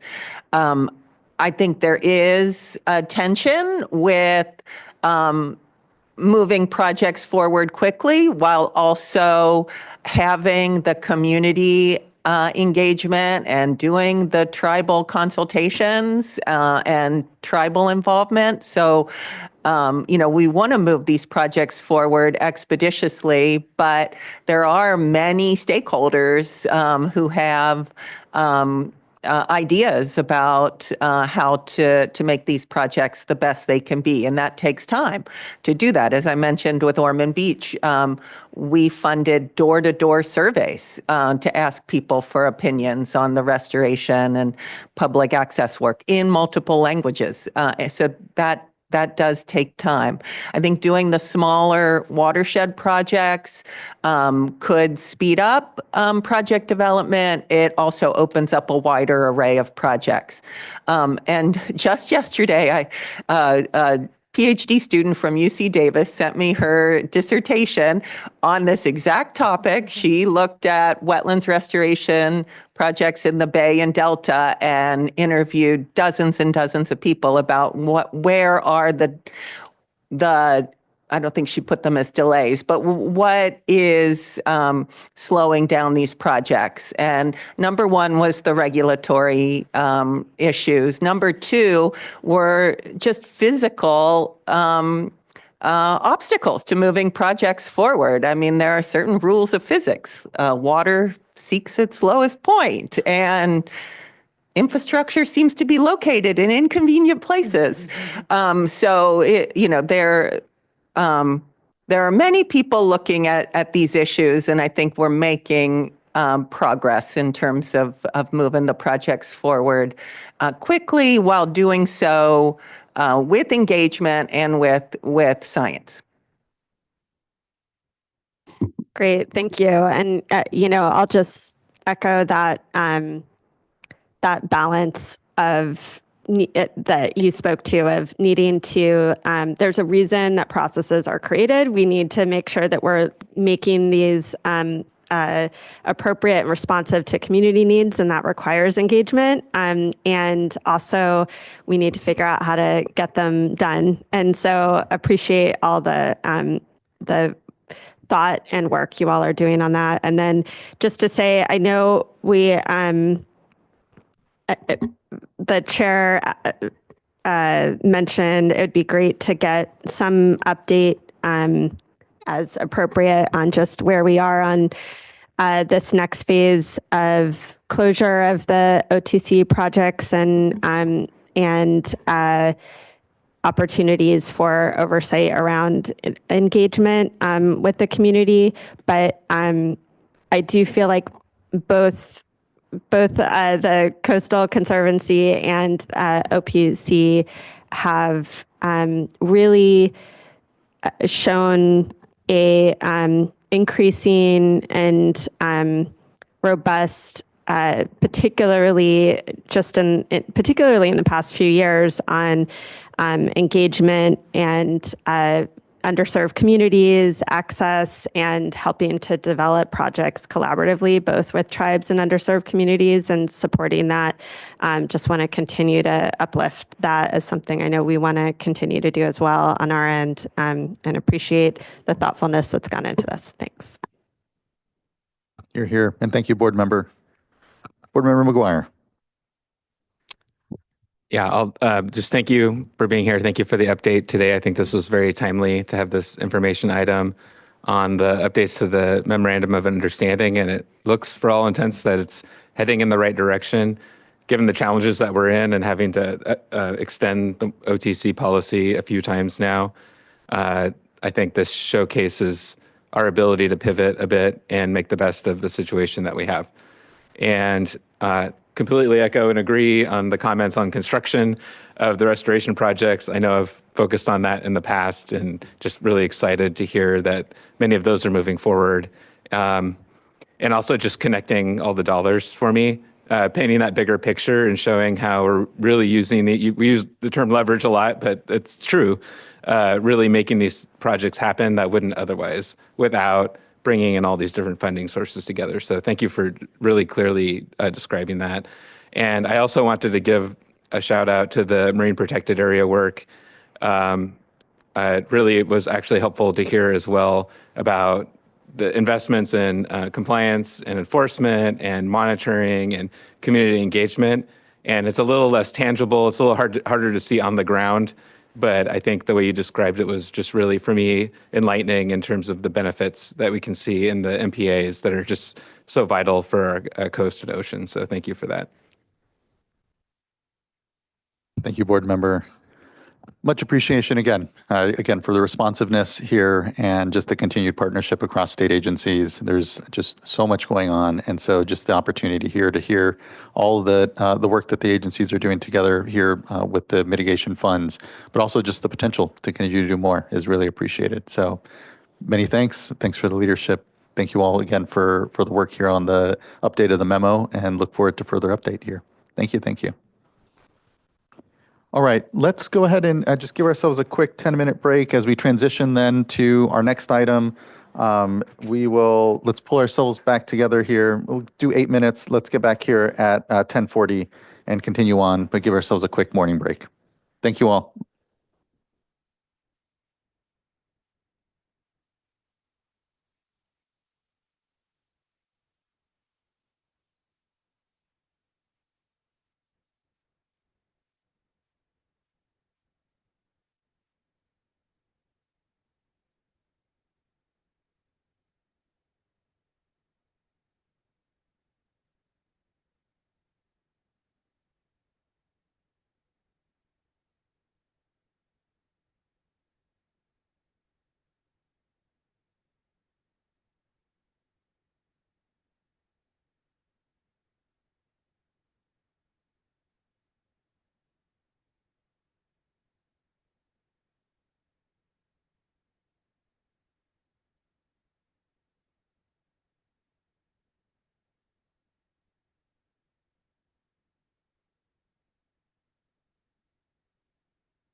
All right, everyone, it's 10:40. We can bring ourselves back. Appreciate the quick break. We are moving on here to item number 5. So our next item is the consideration of a proposed resolution to return the Chowchilla groundwater subbasin back to the Department of Water Resources consistent with the Sustainable Groundwater Management Act. We are providing Spanish and Punjabi language interpretation services for this item, including the simultaneous broadcasting of this meeting in Spanish and Punjabi. This is supposed to go to slide 2 here. If you are present in the meeting room and require Spanish or Punjabi interpretation services, headsets are available at the table just outside the room. The hearing room is equipped on either side of the room, displaying translated materials in Spanish and Punjabi. For slide 3, for Zoom participants, to listen or comment in English, Spanish, or Punjabi, select the language interpretation channel by clicking on the globe icon in the meeting controls at the bottom of your screen. Choose English, Spanish, or Punjabi as your language and mute the original audio. For Zoom participants, to see the presentation in English, Spanish, or Punjabi, click on the view options at the top of your screen. There you will be able to select presentation in English, presentación en español, presentation in Punjabi, so either English, Spanish, or Punjabi, and you simply need to select those. If you need technical assistance on Zoom, please do just contact the clerk of the board at board.clerk@waterboards.ca.gov, and she can help you out. I will now invite our interpreters to share these instructions in Spanish and Punjabi to help everyone get set up. Esta es la interpretación que usted tiene. Por favor, dirígese a la mesa fuera de esta sala para solicitar un auricular o si tiene dificultades técnicas. Así le podemos dar asistencia. Además de eso, en la siguiente diapositiva usted tiene la opción de interpretación en Zoom, lo que eso significa que usted va a seleccionar el icono de interpretación desde los controles de la pantalla. Por favor, seleccione español. Va a ver que dice en inglés Spanish. Seleccione la opción para poner el audio original en silencio. Si nota va a haber mute, M-U-T-E, va a ser el audio original. Después de eso, siguiente diapositiva, usted va a poder ver las diapositivas en su idioma preferido. Por favor, note que usted tiene que hacer un clic en la presentación en inglés o presentación en español o presentación en Punjabi. En la parte, superior de la pantalla usted puede ver las tres. Por favor, haga clic en la presentación que está en español. Gracias. Punjabi ਜ਼ੁਬਾਨ ਦੇ ਵਿੱਚ interpretation ਦੀਆਂ ਸਹੂਲਤਾਂ ਦਿੱਤੀਆਂ ਗਈਆਂ ਨੇ। ਅਗਰ ਤੁਹਾਨੂੰ ਕਿਸੇ ਕਿਸਮ ਦੀ ਕੋਈ ਦਿੱਕਤ ਪੇਸ਼ ਆ ਰਹੀ ਹੈ ਜਾਂ ਕੋਈ ਤੁਹਾਨੂੰ ਟੈਕਨੀਕਲ ਕਿਸਮ ਦਾ ਕੋਈ ਮਸਲਾ ਪੇਸ਼ ਆ ਰਿਹਾ ਤੇ ਤੁਸੀਂ ਬਾਹਰ ਜਿਹੜੀ ਟੇਬਲ ਪਈ ਹੋਈ ਉੱਤੇ ਜਾ ਕੇ ਤੁਸੀਂ ਆਪਣਾ ਮਸਲਾ ਦੱਸ ਸਕਦੇ ਹੋ ਤੇ ਉੱਥੋਂ ਤੁਹਾਡੀ ਮਦਦ ਕੀਤੀ ਜਾਏਗੀ। ਉਸ ਤੋਂ ਬਾਅਦ ਸਕਰੀਨ ਦੇ ਉੱਪਰ ਦੇਖੋ ਤੁਹਾਨੂੰ ਇੱਕ ਆਈਕਨ ਨਜ਼ਰ ਆ ਰਿਹਾ ਹੋਏਗਾ ਜਿਹੜਾ ਕਿ ਜ਼ੁਬਾਨ ਵਾਸਤੇ ਹੈ। ਮੀਟਿੰਗ ਦੇ ਪੂਰੇ ਕੰਟਰੋਲ ਜਿਹੜੇ ਉਹਨਾਂ ਦੇ ਵਿੱਚ ਜਾ ਕੇ ਦੇਖੋ ਤੇ ਉਹਨਾਂ ਵਿੱਚ ਤੁਹਾਨੂੰ ਪੰਜਾਬੀ ਜ਼ੁਬਾਨ ਨਜ਼ਰ ਆਏਗੀ। ਉਸ ਪੰਜਾਬੀ ਜ਼ੁਬਾਨ ਦੇ ਆਈਕਨ ਤੇ ਜਾਂ ਬਟਨ ਤੇ ਤੁਸੀਂ ਕਲਿੱਕ ਕਰੋ ਤੇ ਤੁਹਾਡੀ ਆਪਣੀ ਜਿਹੜੀ ਤੁਸੀਂ ਜ਼ੁਬਾਨ ਤੁਹਾਨੂੰ ਕੰਪਿਊਟਰ ਦੇ ਵਿੱਚ ਨਜ਼ਰ ਆ ਰਹੀ ਹੈ ਉਹਨੂੰ ਮਿਊਟ ਕਰ ਦਿਓ ਤਾਂ ਕਿ ਉਹ ਬੰਦ ਹੋ ਜਾਏ ਤਾਂ ਤੁਹਾਨੂੰ ਪੰਜਾਬੀ ਜ਼ੁਬਾਨ ਦੇ ਵਿੱਚ ਗੱਲਬਾਤ ਜਿਹੜੀ ਹੈ ਉਹ ਸਾਰੀ ਸੁਣਾਈ ਦੇ ਸਕੇ। ਉਸ ਤੋਂ ਬਾਅਦ ਤੁਸੀਂ ਨੈਕਸਟ ਇਹ ਹੈ ਕਿ ਅੰਗਰੇਜ਼ੀ ਦੇ ਵਿੱਚ ਜਿਹੜੀ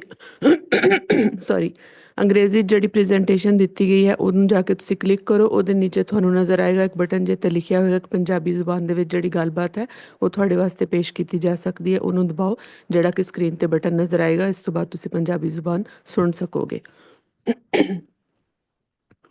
ਉਸ ਤੋਂ ਬਾਅਦ ਤੁਸੀਂ ਸਟਾਰਟ ਕਰ ਸਕੋਗੇ। ਜਾ ਕੇ ਦੇਖ ਸਕੋਗੇ ਕਿ ਗਲੋਬ ਦਾ ਇੱਕ ਆਈਕਨ ਜਿਹੜਾ ਹੈ ਸਕਰੀਨ ਦੇ ਉੱਪਰ ਬਣਿਆ ਹੋਇਆ ਉਹਨੂੰ ਕਲਿੱਕ ਕਰੋ ਤੇ ਪੰਜਾਬੀ ਜ਼ੁਬਾਨ ਦੀ ਜਿਹੜੀ ਇੰਟਰਪ੍ਰੀਟੇਸ਼ਨ ਹੈ ਉਹਨੂੰ ਕਲਿੱਕ ਕਰੋ ਤੇ ਉਸ ਤੋਂ ਬਾਅਦ ਤੁਸੀਂ ਪੰਜਾਬੀ ਜ਼ੁਬਾਨ ਦੇ ਵਿੱਚ ਸਾਰਾ ਪ੍ਰੋਗਰਾਮ ਜਿਹੜਾ ਉਹਨੂੰ ਸੁਣ ਸਕੋਗੇ।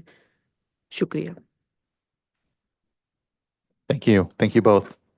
And with that, we'll start the staff presentation and I'll hand things off to Ms. St. Pierre to introduce the team. Thank you. Good morning. Thank you.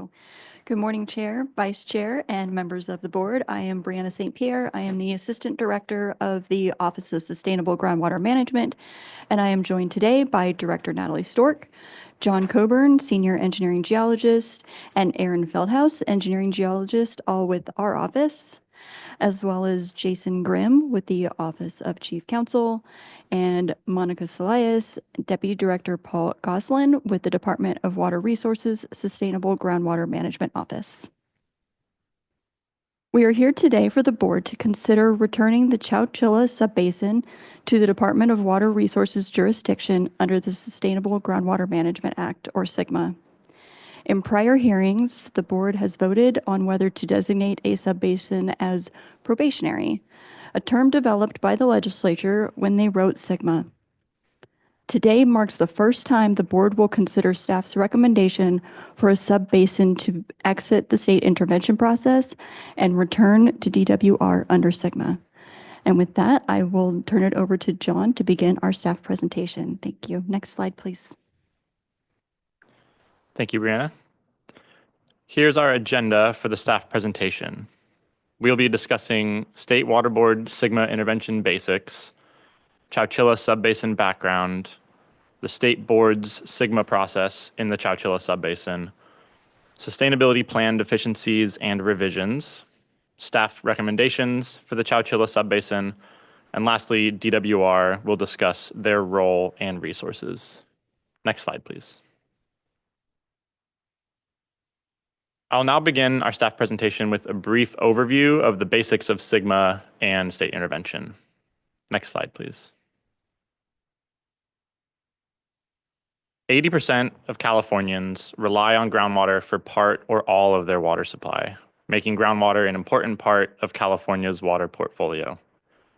During average water years, groundwater makes up about 38% of California's water supply, but during times of drought, it can make up about 60% of our water supply. Next slide, please.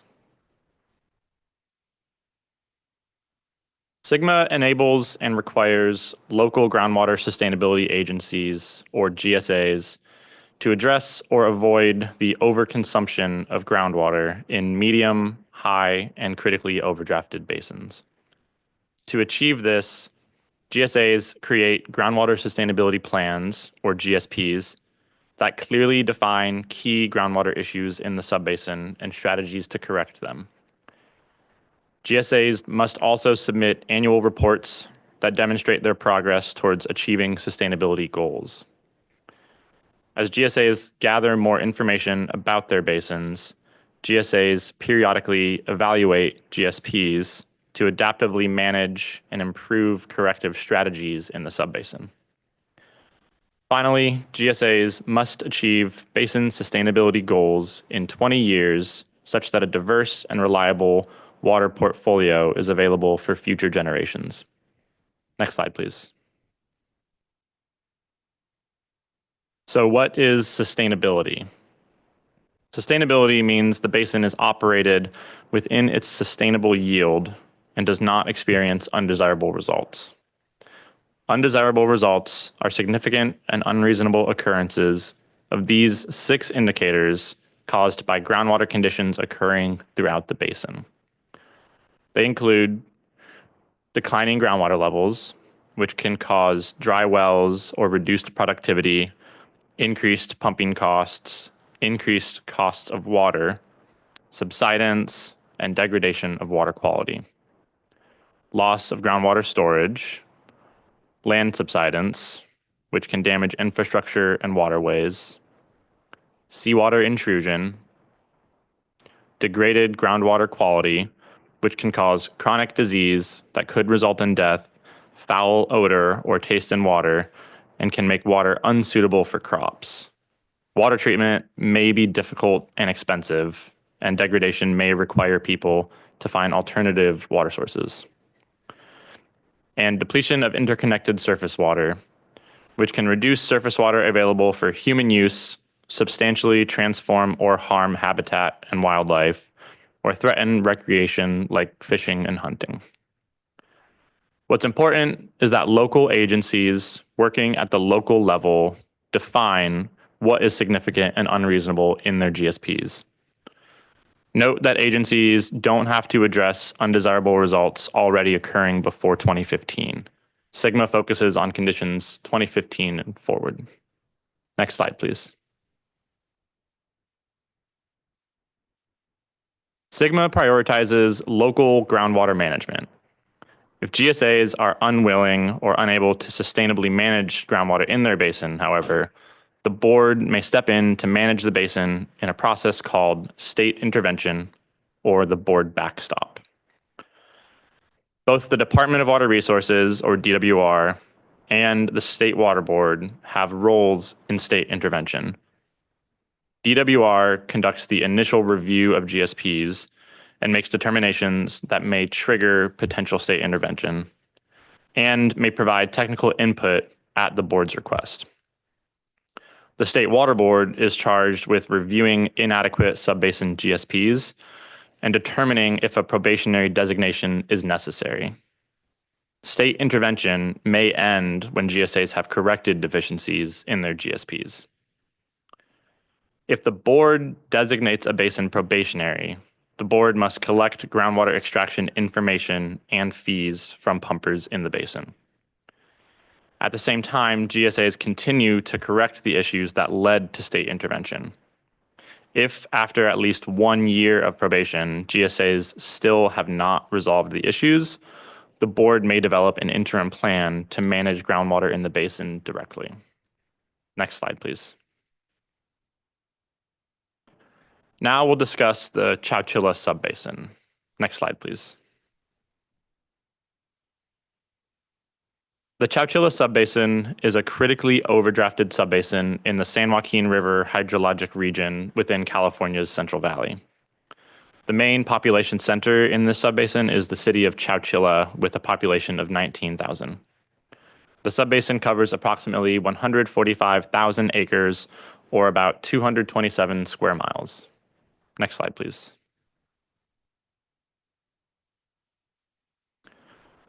Groundwater in the subbasin is currently managed by 4 GSAs. Chowchilla Water District GSA, Madera County GSA, Triangle T Water District GSA, and Merced County GSA, which covers a small corner of the subbasin. The 4 GSAs collectively implement 1 GSP that covers the entire Chowchilla subbasin. There are 3 primary aquifers within the subbasin. In the western part of the subbasin, the Corcoran Clay, a regionally extensive confining unit, lies beneath the surface, creating an upper and a lower aquifer. In the eastern portion of the subbasin, where the Corcoran Clay is not present, the aquifer is generally unconsolidated alluvium with increasing confinement with depth. Next slide, please.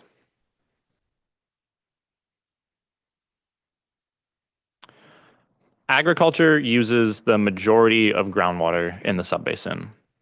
Other beneficial uses of groundwater include municipal supply, domestic supply, and industrial use, summarized here as urban/industrial.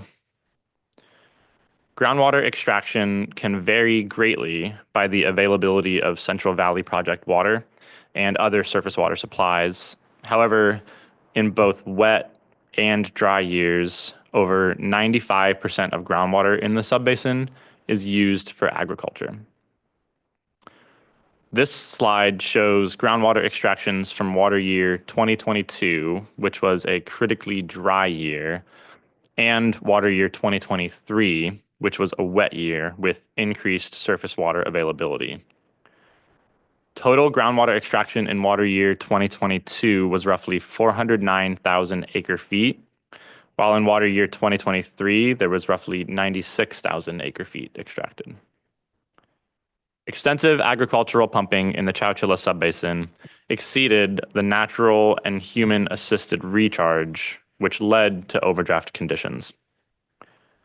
According to the 2025 GSP, the historical amount of average overdraft is around 100,000 acre feet per year, or roughly 30% of average annual extractions.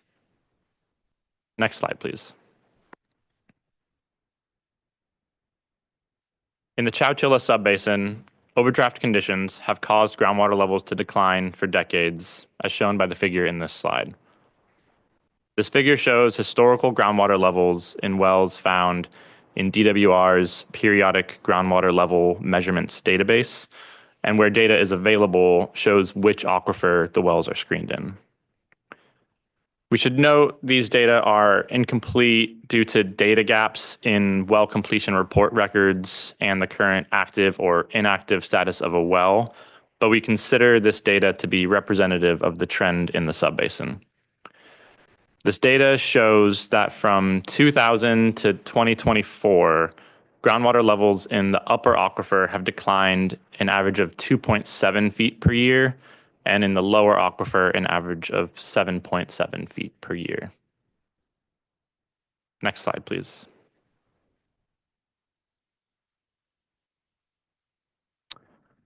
The Chowchilla Subbasin experienced significant subsidence in the last several decades from pumping groundwater.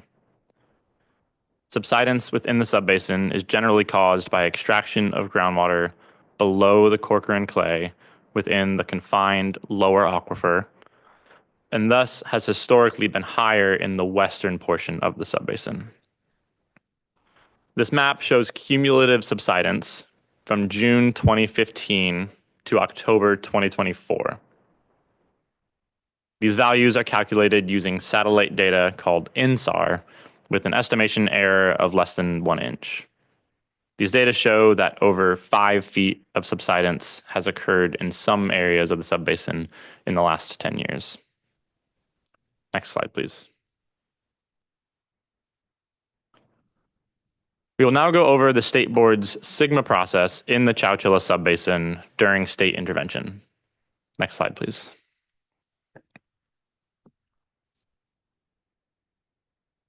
In March 2023, DWR issued a determination stating that the 2022 Chowchilla Subbasin GSP was inadequate and unlikely to resolve the critical groundwater overdraft in the subbasin. The inadequate determination initiated the State Water Board's SGMA intervention role. GSAs continued to revise their GSP based on feedback in DWR's inadequate determination letter and later submitted a revised plan to the board in May 2023.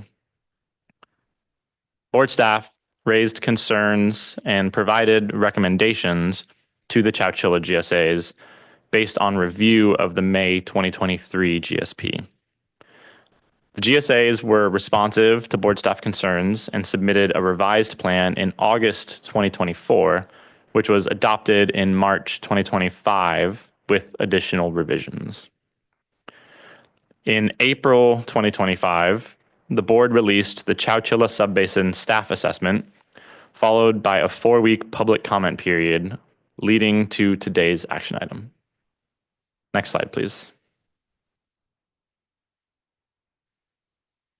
So in summary, board staff evaluated 3 revisions of the GSP. During this process, staff held many technical meetings with the GSAs and their consultants and provided recommended actions to address issues with the GSP.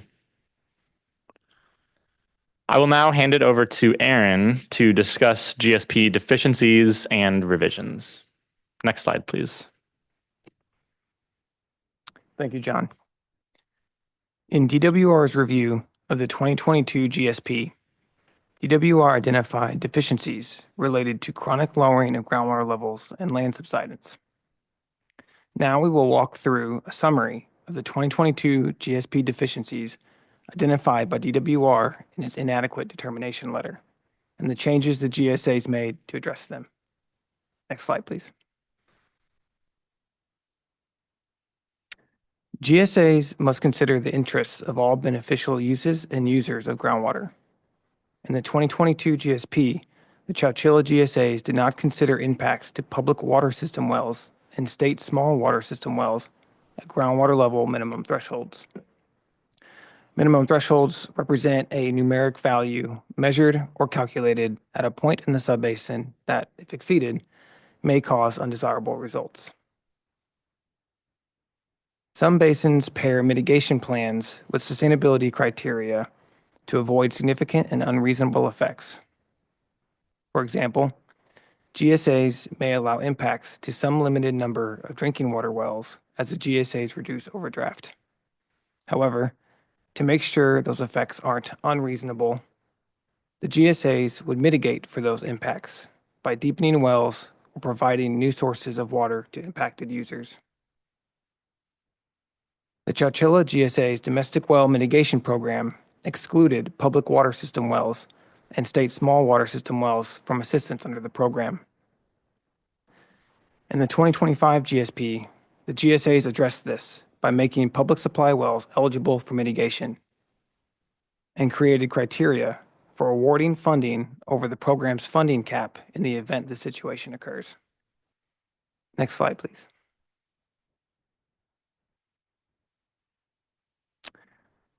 GSAs must describe the information they used to justify the sustainable management criteria they select. The 2022 GSP stated that an undesirable result would only occur after a percentage of agricultural and domestic wells went dry and required replacement, which DWR noted was not adequately justified. In response, the GSAs no longer tie undesirable results to wells going dry, and instead set a quantitative undesirable result based on groundwater level declines in monitoring wells. Next slide, please.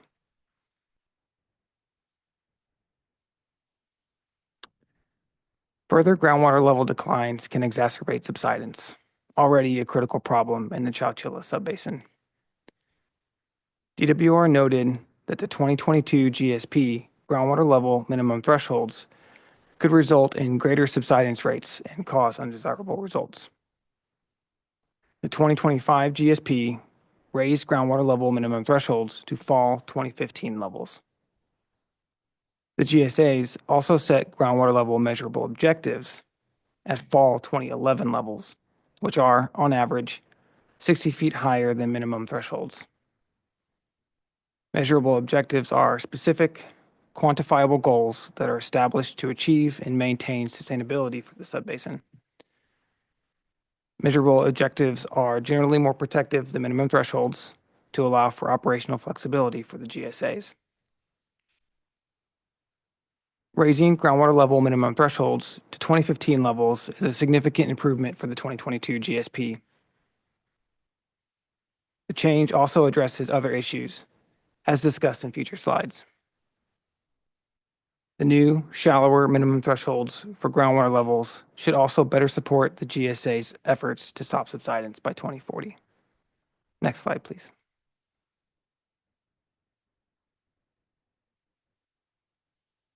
Expanding on the previous slide, the 2022 GSP groundwater level minimum thresholds were 40 to 80 feet lower than the equivalent 2020 GSP minimum thresholds in the western part of the subbasin where subsidence rates are highest. DWR noted that the GSAs did not explain how they would avoid significant and unreasonable impacts if groundwater levels actually fell that low.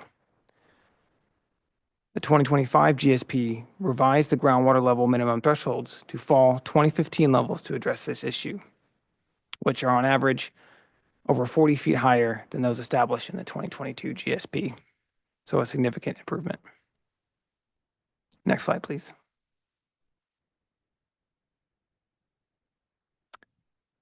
Now we will walk through the 2022 GSP land subsidence deficiencies identified by DWR in its inadequate determination letter, and the revisions established in the 2025 GSP that board staff determined adequately address these issues. As we mentioned earlier, land subsidence is a noted issue for the subbasin. Some potential consequences of land subsidence include reduced carrying capacity of gravity-driven water conveyance systems. This means that streams, rivers, and canals can carry less water before flooding. Conversely, land subsidence can also increase the flow rates of conveyance infrastructure beyond design specifications, causing scouring and flooding down gradient. Subsidence can damage well structures and other infrastructure, such as roads, utilities, and pipelines. Additionally, subsidence can irreversibly compact the sediments that hold groundwater, reducing groundwater storage, and in some cases can degrade groundwater quality as well. Next slide, please.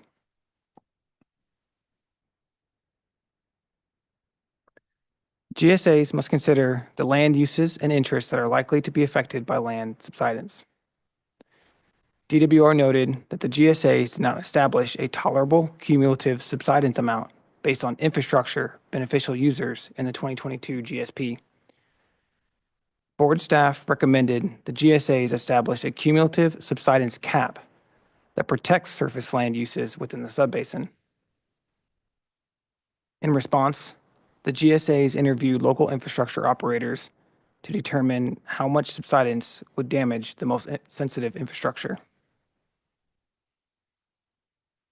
Therefore, the 2025 GSP capped total allowed future subsidence after 2023 at 2 feet, with 0 subsidence allowed after 2040. The GSAs also created a critical infrastructure operator group and set stricter subsidence interim milestones to ramp down subsidence by 2040. Next slide, please.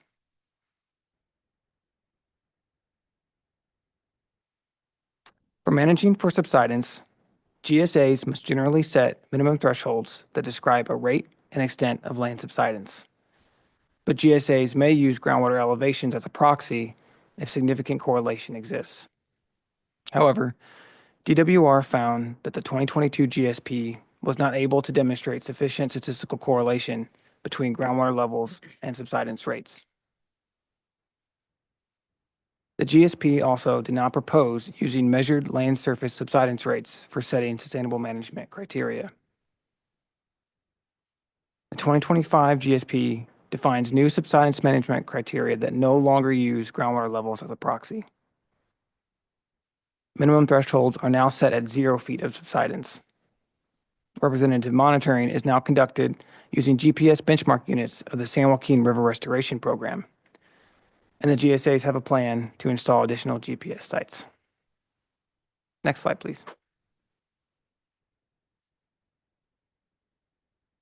DWR noted that SGMA and the GSP regulations do not differentiate between residual or new subsidence or active subsidence.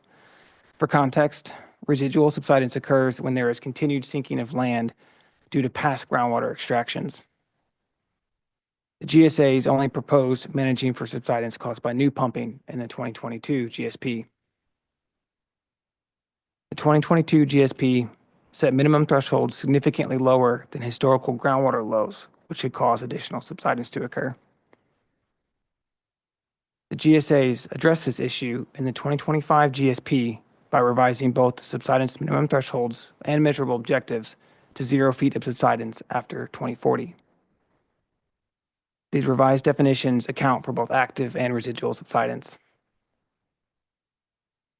The GSAs also updated their subsidence work plan, which now prioritizes updated subsidence modeling to better understand residual subsidence within the subbasin. Next slide, please.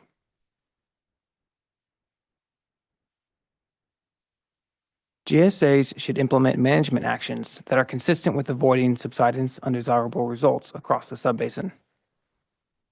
The Chowchilla GSAs established the western and eastern subsidence management zones, as shown in this map figure. In the 2022 GSP, the GSAs developed subsidence mitigation actions for the western management zone, but not the eastern management zone where considerable subsidence still occurs. In the 2025 GSP, the GSAs set consistent subsidence minimum thresholds and established new subsidence mitigation and a plan for demand management throughout the subbasin. This addition introduces several management actions, including both voluntary and mandatory measures to avoid subsidence impacts and reach sustainability goals across the subbasin. Next slide, please. DWR was not required to review the 2023 or 2025 revisions of the Chowchilla GSP. As board staff reviewed these updated GSPs, we identified additional issues that could cause significant and unreasonable impacts to land surface and groundwater beneficial uses and users within the subbasin. Board staff met with the GSAs multiple times to discuss these issues and recommended actions the GSAs could take to resolve them. The following is not an exhaustive record of the coordination between board staff and the GSAs. We highlight key areas where board staff find significant revisions have been made to position the subbasin on the path towards sustainability. Next slide, please. The GSAs in the 2023 GSP proposed allowing groundwater levels to decline substantially through 2030 before bringing them back up to 2015 groundwater levels. These sharp, short-term groundwater level declines could negatively impact many shallower domestic wells. While the subbasin has an operational well mitigation program, staff note that well mitigation is not a net zero impact activity for well owners. In response to this concern, the 2025 GSP included a more protective undesirable result definition that further limited the number of wells allowed to go dry and a dry well analysis at interim milestone groundwater levels. For context, interim milestones are management criteria established in 5-year increments that should lead a subbasin to sustainability by 2040. Given the substantial overdraft the subbasin must mitigate by 2040, staff found the revisions in the 2025 GSP to be a reasonable approach, and sufficient action was taken by the GSAs to resolve the issue. Next slide, please.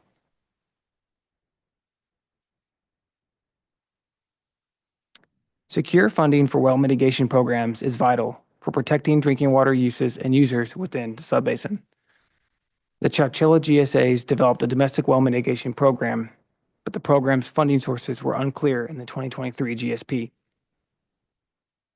The GSAs also initially only provided mitigation for water supply issues in wells, not water quality degradation. In response to board staff's concerns, a formal agreement was executed for program funding, and the 2025 GSP expanded mitigation eligibility to protect to water quality issues in drinking water wells. The GSAs will partner with the Chowchilla Management Zone Nitrate Control Program to mitigate water quality issues within the subbasin. Next slide, please.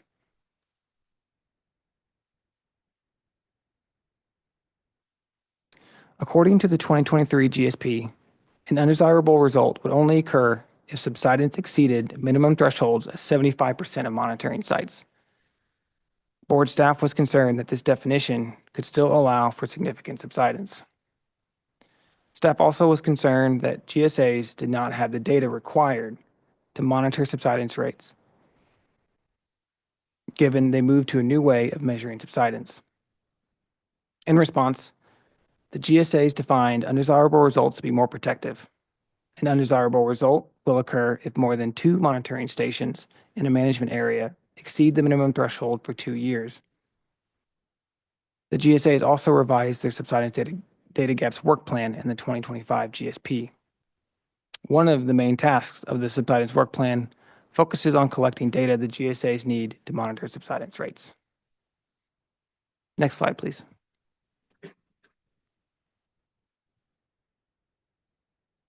GSAs should establish management actions that are likely to prevent undesirable results and to assure sustainability. The Chowchilla subbasin has experienced more than 5.5 feet of subsidence in the last decade. So it is imperative that the GSAs outline a clear implementation pathway to slow and eventually stop subsidence.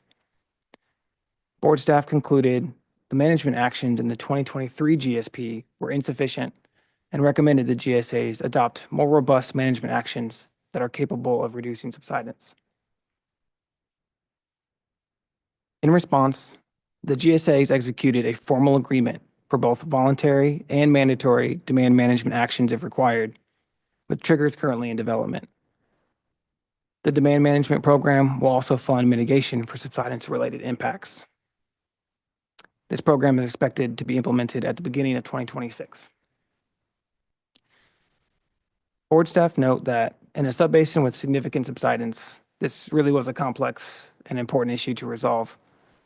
And the addition of the demand management program was a key revision in the 2025 GSP that can help the basin avoid subsidence and reach sustainability. I will now hand the presentation back over to John to discuss staff's recommendations. Next slide, please.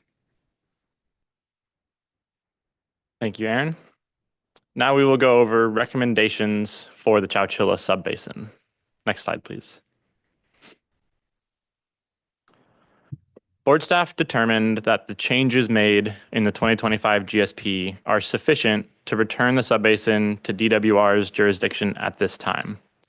However, through the SIGMA implementation period, GSAs must continue to fill data gaps, integrate new information into their plans, assess the effectiveness of their management, and modify plans and actions as needed to ensure sustainability is reached by 2040. To this end, board staff developed the following recommendations to help the GSAs as they work towards achieving sustainability. The recommendation to send the basin back to DWR is independent of these GSP-related recommendations. Board staff recommend the GSAs should refine drinking water protections, such as establishing proactive measures to avoid impacts to drinking water wells, notify well users if impacts are expected to occur, and respond to mitigation requests quickly.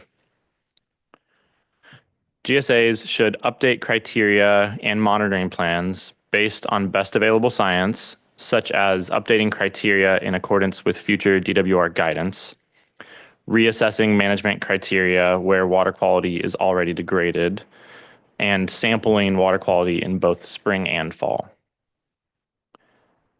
GSAs should strengthen links between management criteria and plan implementation by developing action levels for demand management, aligning interim milestones with projects and management actions, and considering water quality impacts of recharge projects.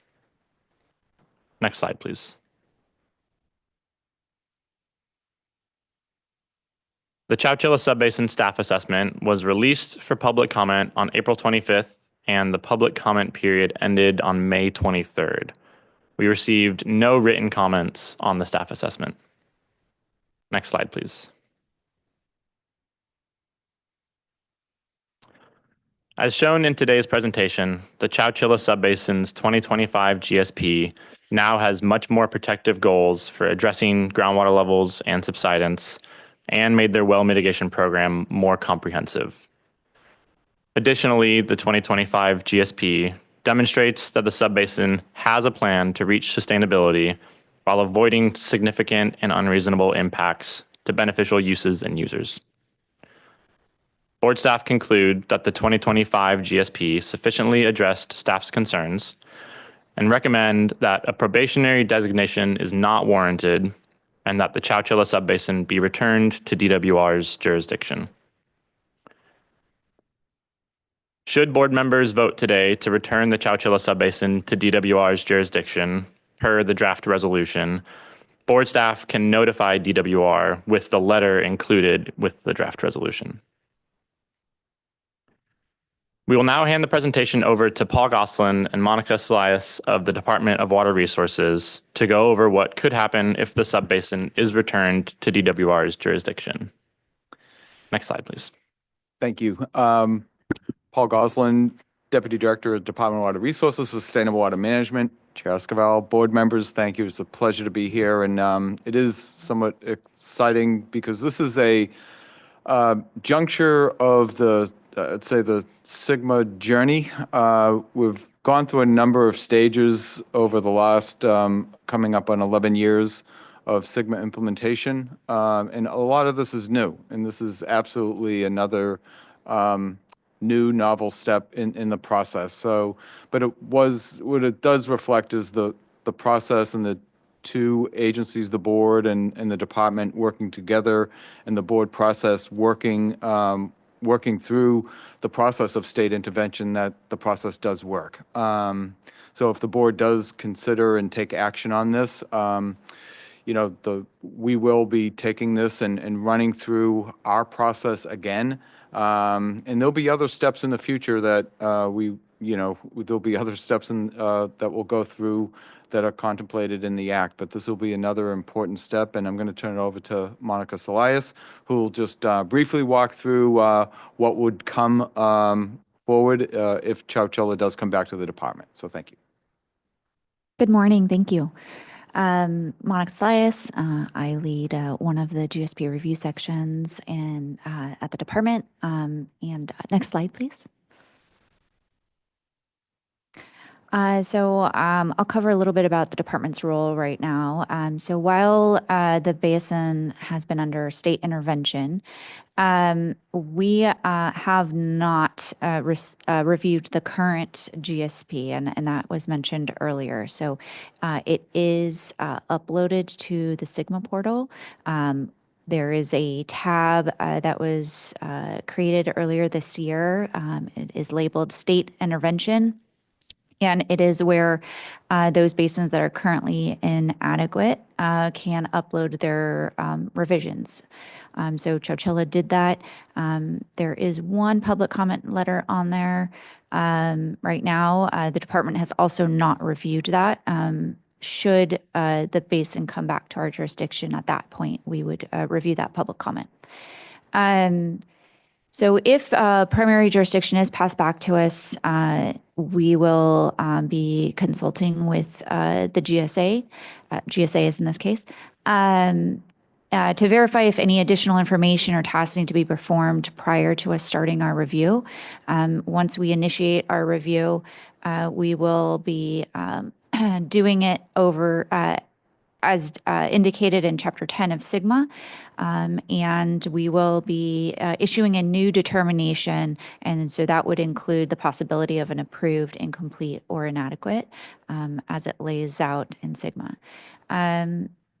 The portal will reflect that this basin is still inadequate during our review because we will not at that point have a new determination. Once that new determination is released, then that classification would change in the portal. So that is where we're going with that if it comes back to us. Next slide, please. We do have some available resources right now. In January, the department did release frequently asked questions, department's role in state intervention. I did provide the link here and the full website address for those that would like to look at it. It's a shortcut, just go to our website. It's under the Sustainable Groundwater Management page.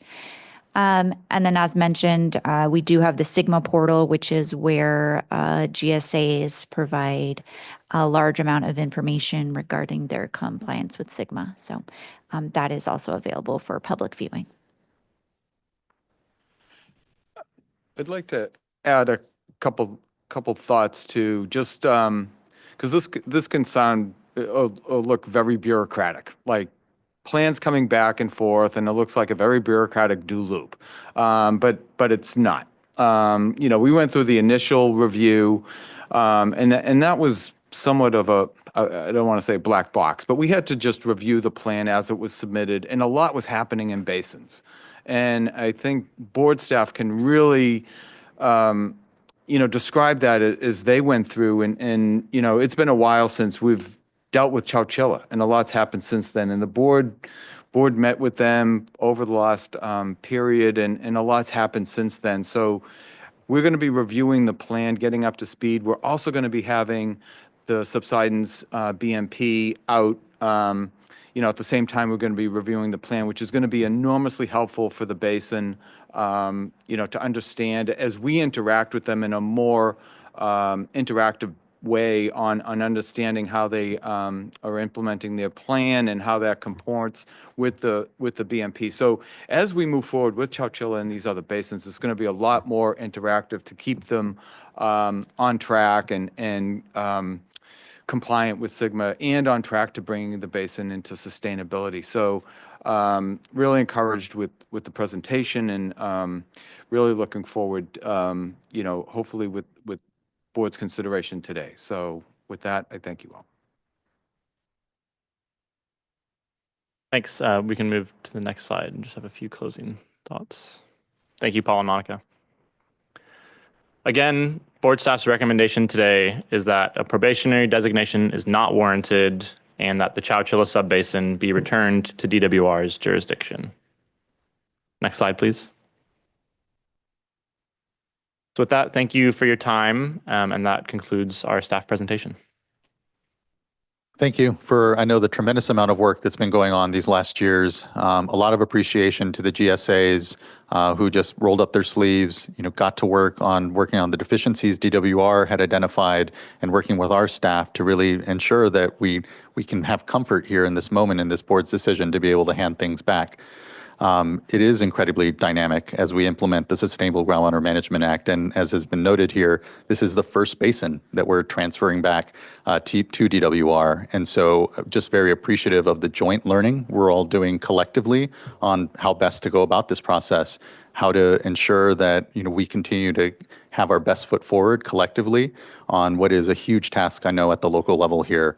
And so just a tremendous amount of appreciation for the leadership that has gotten us here to this moment and the trust between our agencies and the locals and everyone engaged in this critical discussion, communities obviously included as well.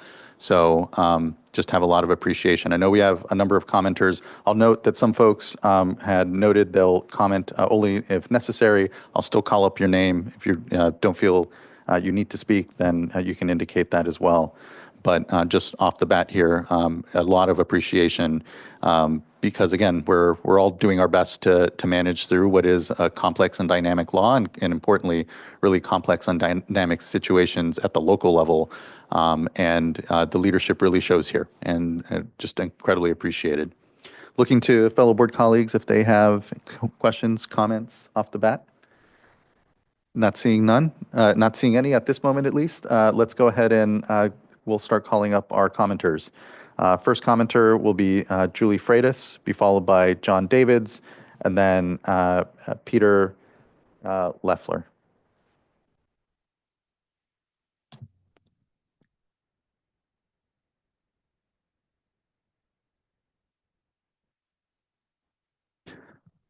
Good morning still. You should be invited to unmute, Ms. Freitas. Unfortunately, we can't hear you still currently. How about now? All right, we can hear you now. Good morning. Good morning. Good afternoon. Close enough. Okay. Good morning, Chairman Escobar, members of the board. I really appreciate being able to speak today. My name is Julie Freitas, and I live in Lemoore, California. I'm a farmer of 42 years, a wife of 42 years, a mother of 3 sons, and a grandmother of 4 grandchildren. I'm speaking today because I'm gravely concerned for my farming community and all the small family farms in the San Joaquin Valley. The small family farm way of life will be decimated when SGMA is fully implemented. SGMA will also affect the people in the cities, they just don't realize it yet. Farming is only 4% of the state population, but its agricultural sales are more than $59 billion a year. California ranks first in the US for agricultural cash receipts, remains the top producer of ag products in the United States, and the world's 5th largest producer. With that being said, 97% of California farms are family run. Small family farms make up 79% of all the farms in California. These are the ones that will be hit the hardest. They don't have a secretary, they are the secretary. They don't have multiple employees, they do majority of the work themselves. They don't have a field manager, they are the field manager. They need to do all this to cut costs and make ends meet.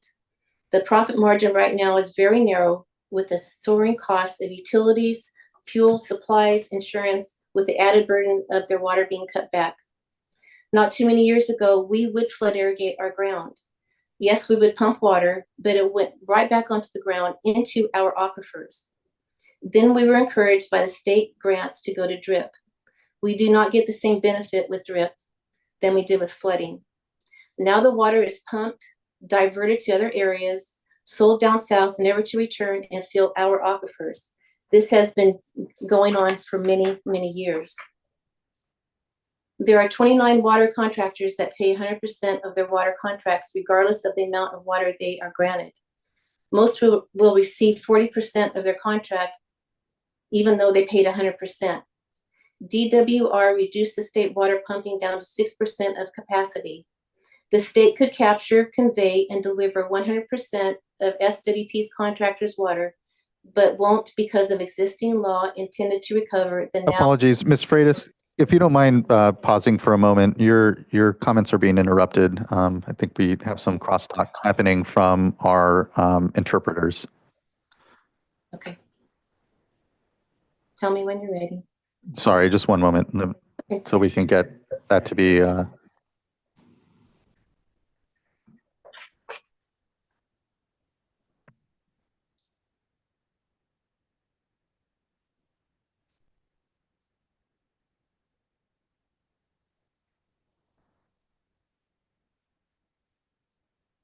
Sorry, Ms. Freitas, one moment. We're still receiving Sure. audio from our interpreters.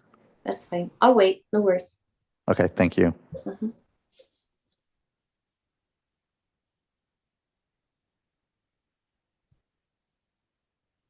Okay, it may have been resolved now at this point.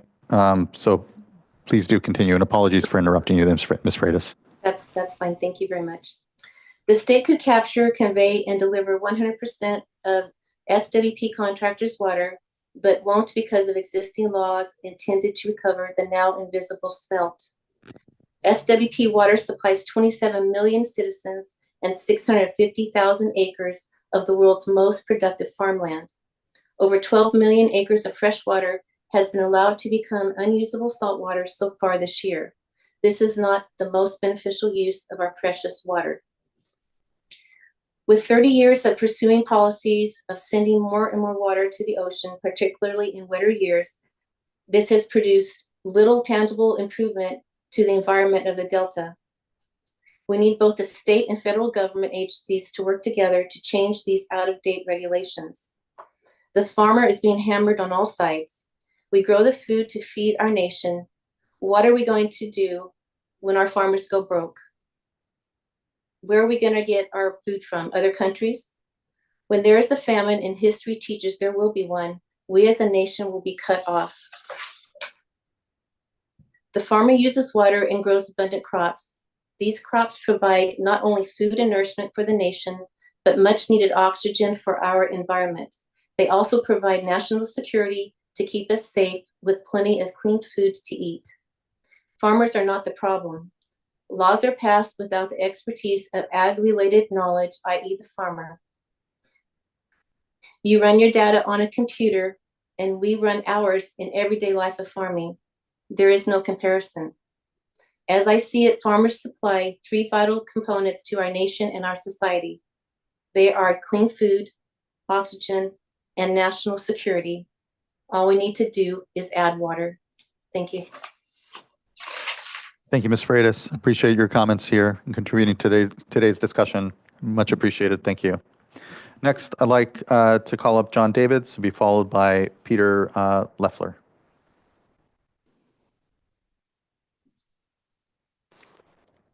We good? All right. Good morning, Chair Esquivel and fellow board members. My name is John Davids with Davids Engineering.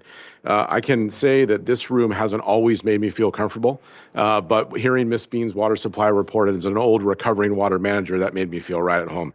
So again, good morning. It is my distinct pleasure to be here this morning on behalf of the 4 GSAs in the Chowchilla Subbasin, all of whom are represented here today. Doug Welch, Chowchilla Water District and Plan Manager, Stephanie Anagnos in Madera County, Lacey McBride, Merced County, Sarah Wolf, and Brad Samuelson with Triangle T Water District. And of course, also joined by Pete Leffler, who's been part of the consulting team for many years now. I had 3 items that I wanted to cover this morning, but not surprisingly, your staff, I think, covered those items in both an adequate and accurate manner. And so I'm going to keep my comments brief this morning. Those 3 items, as you can imagine, were related to the Domestic Well Mitigation Program and the Second Amendment. Second, and importantly, the Demand Management and Subsidence Mitigation Measures, MOU, which we really see as the backstop for the subbasin. And then third, to highlight the Subsidence Mitigation Agreement between Triangle T Water District and the exchange contractors. So again, that said, I'll keep my comments simple. First, we agree with your staff's recommendations found on pages 25 and 26 of the staff assessment. And then secondly, your staff, specifically Natalie, John, and Aaron, really have been a pleasure to work with, okay? We haven't always agreed, but importantly, we have always been able to find a path that not only works for you, but for the GSAs and the locals that they represent. I said I was going to keep it brief, and I want to honor my commitment to brevity. Chair Escobar and fellow board members, essentially that really concludes my comments today. We appreciate your time. We appreciate the dedication and commitment by your staff to reach common sense solutions. And lastly, to Monica and Paul, we appreciate your guidance over the years, and we look forward to getting back and working more closely with you in the coming years. Okay? Thank you. Thank you, Mr. Davids. Really appreciate that. And, I know, although, being handed back to oversight at DWR, I know that there are a number of issues, whether it's on the water quality side, the water rights side, groundwater recharge, whatever it may be, and hope that, this time and this deepening of the relationship with the locals can have benefits to all those other spaces there then as well. And so I appreciate the comments, appreciate the great work that's gone on, and just thank you. Okay, this next tranche of folks, again, it was speak if necessary. I'll call out your names, and you can just let me know if you do wish to come up and speak. I'll go ahead and just call out these 4 names: Peter Leffler, Brad Samuelson, Sarah Wolf, and Douglas Welsh. If any of you wish to speak, you can. If not needed, no worry as well. Okay, thank you. Then I believe our next commenter will be Stephanie Anagonson. Anagonson, apologies on the last name.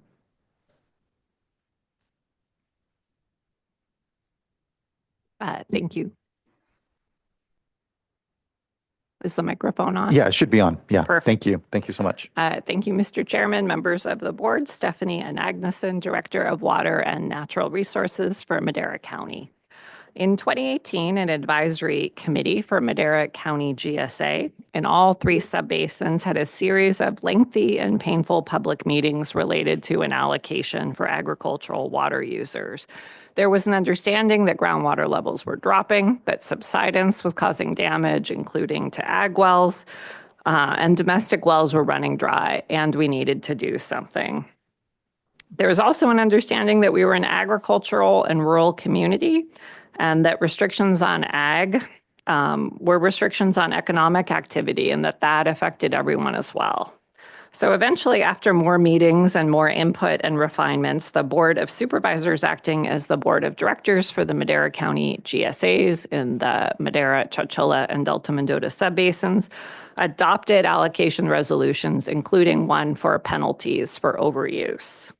Currently, the allocation per acre in the Madera County GSA in the Chowchilla subbasin is 25 inches of evapotranspiration of applied water. That's just over 2 feet of consumptive use of water, and it will decline over the next 15 years to slightly over 6 inches.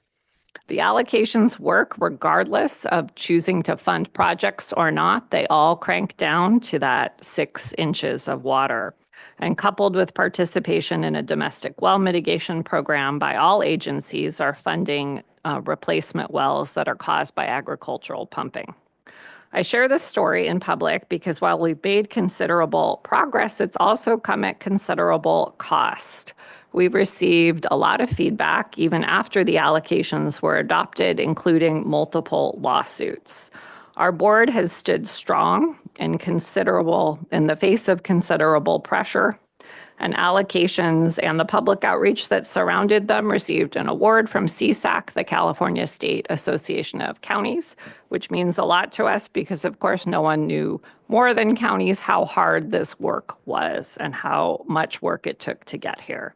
There was really no roadmap other than adjudications, and today the landscape looks considerably different. We have numerous examples of GSAs that have allocations in place. There's even a demand management network of professionals that can give guidance on the topic.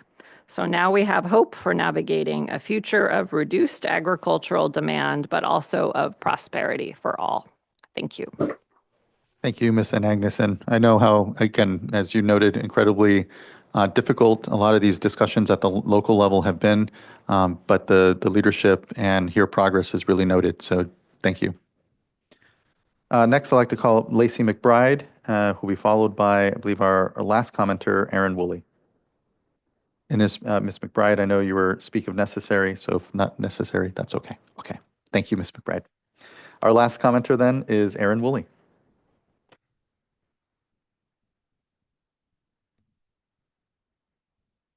Good morning. I think it's still on. Good morning, Chair Esquivel, members of the board. Thank you for the opportunity to comment today. My name is Erin Woolley. I'm an analyst at the Union of Concerned Scientists. As many folks have commented, the Chowchilla Subbasin is the first of all of the basins that have been referred for state intervention that have shown sufficient progress that the board can consider referring them back to DWR.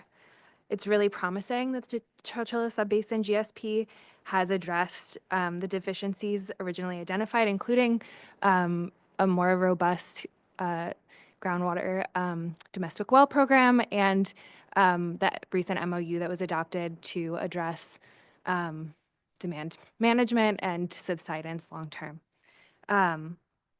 This is a moment to celebrate that achievement and the progress and the work of the board, the GSAs, and others that have been involved. At the same time, it's critical that the GSAs that do exit state intervention continue to work together to ensure that the GSP is implemented effectively and that the gaps that the board appropriately identified that still remain are also addressed. The staff assessment did a wonderful job of identifying additional opportunities for improvement that we look forward to seeing addressed in future revisions of the GSP. And I'd also like to offer one more for the board and the GSAs who are in the room today to consider, which is the inclusion of a more robust climate change assessment.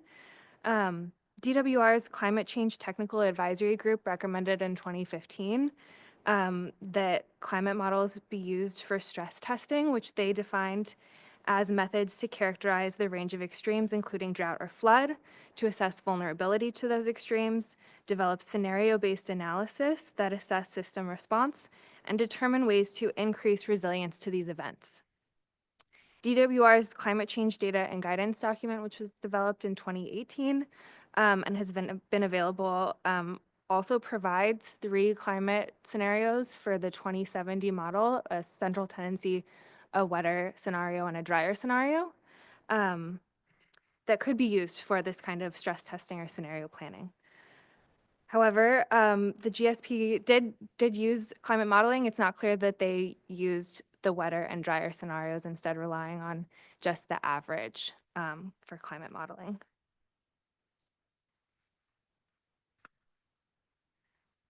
It is of paramount importance to consider the extremes that climate change will bring to all of the subbasins and to be able to better predict adaptation measures that are effective under all of those scenarios. By modeling all 3, the wetter, the drier, and the average, GSAs can better assess the performance of the projects and management actions that were identified in this GSP over the range of plausible futures, including just the central tendency model. Again, it's really wonderful to see the progress that's been accomplished, and we look forward to seeing the continued improvement, both for the Chowchilla Subbasin and also the other basins that are before the board. Thank you. Thank you, Ms. Woolley. Really appreciate the engagement here and being part of the discussion, and appreciate the recommendations here as well. So thank you. All right, that brings us to the end of our commenters here, and looking to fellow board colleagues if they have any questions or comments themselves. Vice Chair. Well, I just want to thank everyone for being here today and for all the work that's gone on for the past couple of years. And I think of right after we received this basin from the Department of Water Resources, one of the first calls I got was from this basin. And I could see early on that the basin was taking the information that they received in the report from DWR very seriously. And this is also the first basin that openly invited our staff to participate. They wanted to hear directly, you all wanted to hear directly from staff. And I was in that first meeting, and it was interesting because I think we all were also sort of evolving in our approach. And maybe initially there was some hesitancy to make commitments one way or the other. And I think that we've collectively come a long way so that we can have good, strong, open dialogue, looking at technical considerations, policy considerations, and I think a lot of a good part of the reason as to why we are where we are as a state today really was highlighted in those first meetings. So thank you all. I just want to thank our staff, the department, everyone in the basin.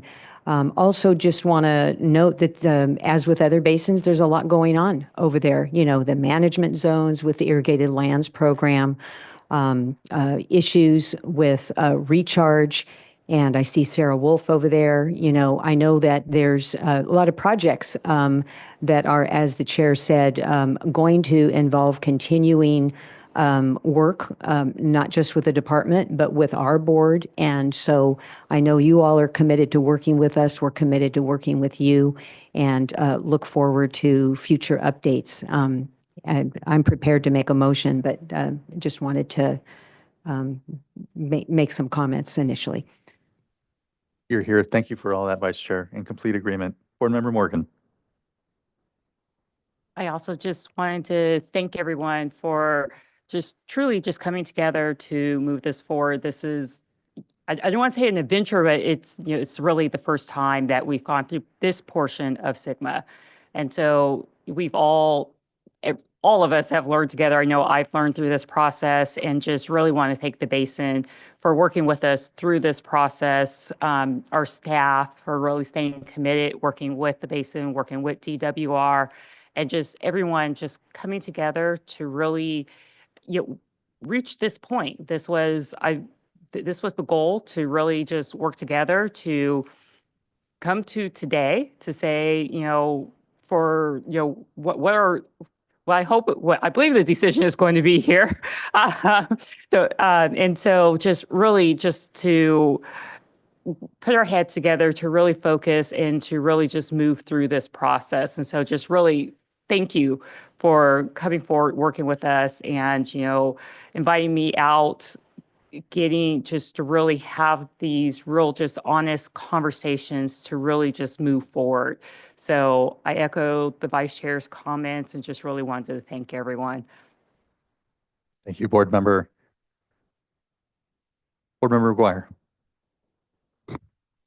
Yes, thank you. I like the theme of brevity and keeping it short. I don't think I could put it any better what my colleagues have just said in light of the process. And I also don't think that, I was reflecting, I don't think there's a more complete public process than SWRCB and what we currently have. And that's right. You know, Mr. Gosselin, your comments, we're figuring a lot of this out. This is the first time. So this is the first time we're contemplating sending a basin back to DWR. And I think for me, that's a vote of confidence and trust in the sub-basin and your commitments to keep moving forward, recognizing that there's still a ton of work to do. And 15 years is not that long when it comes to groundwater management and an acknowledgement of the challenges that are ahead. But I think progress and not perfection is the goal. And you're really showing that here with what you've, the steps that you've taken and amending the plan a couple of times in the last couple of years to reflect those concerns as they continue to evolve. So thank you for that. Greatly appreciated. And thank you to the staff and everyone for working through this whole process. Thank you, Board Member. Board Member Firestone. Yeah, I will certainly echo the thanks and admiration for the leadership that it takes to make these really difficult, challenging decisions and actions, and coordination at the local level around some of the most fundamental problems we have today. These are not easy, and I think we heard from some of the, or at least one of the growers, but I know you all have heard from many others around the real impacts that reducing pumping has. And yet I think you all were clearly able to roll up your sleeves, look at this issue, engage with your communities, and be able to adopt a plan that addresses the critical issues and the goals of SWRCB and really is a example of success, I think, in terms of what we want things to look like And we, I'll give a shout out to Kauai. I know I see some of the folks here today, but I think Kauai and Chowchilla subbasins are ones that have really led the way in terms of taking on these challenges. And I know Kauai is still under evaluation, but I appreciate that they're both examples of the process working. I wanted to just also emphasize that, this is somewhat of a bureaucratic point. It is achieving where our expectations are at this point on Sigma, but obviously the real goals of Sigma are around implementation and results, and we have a lot of work ahead. I know you all know that even better than any of us.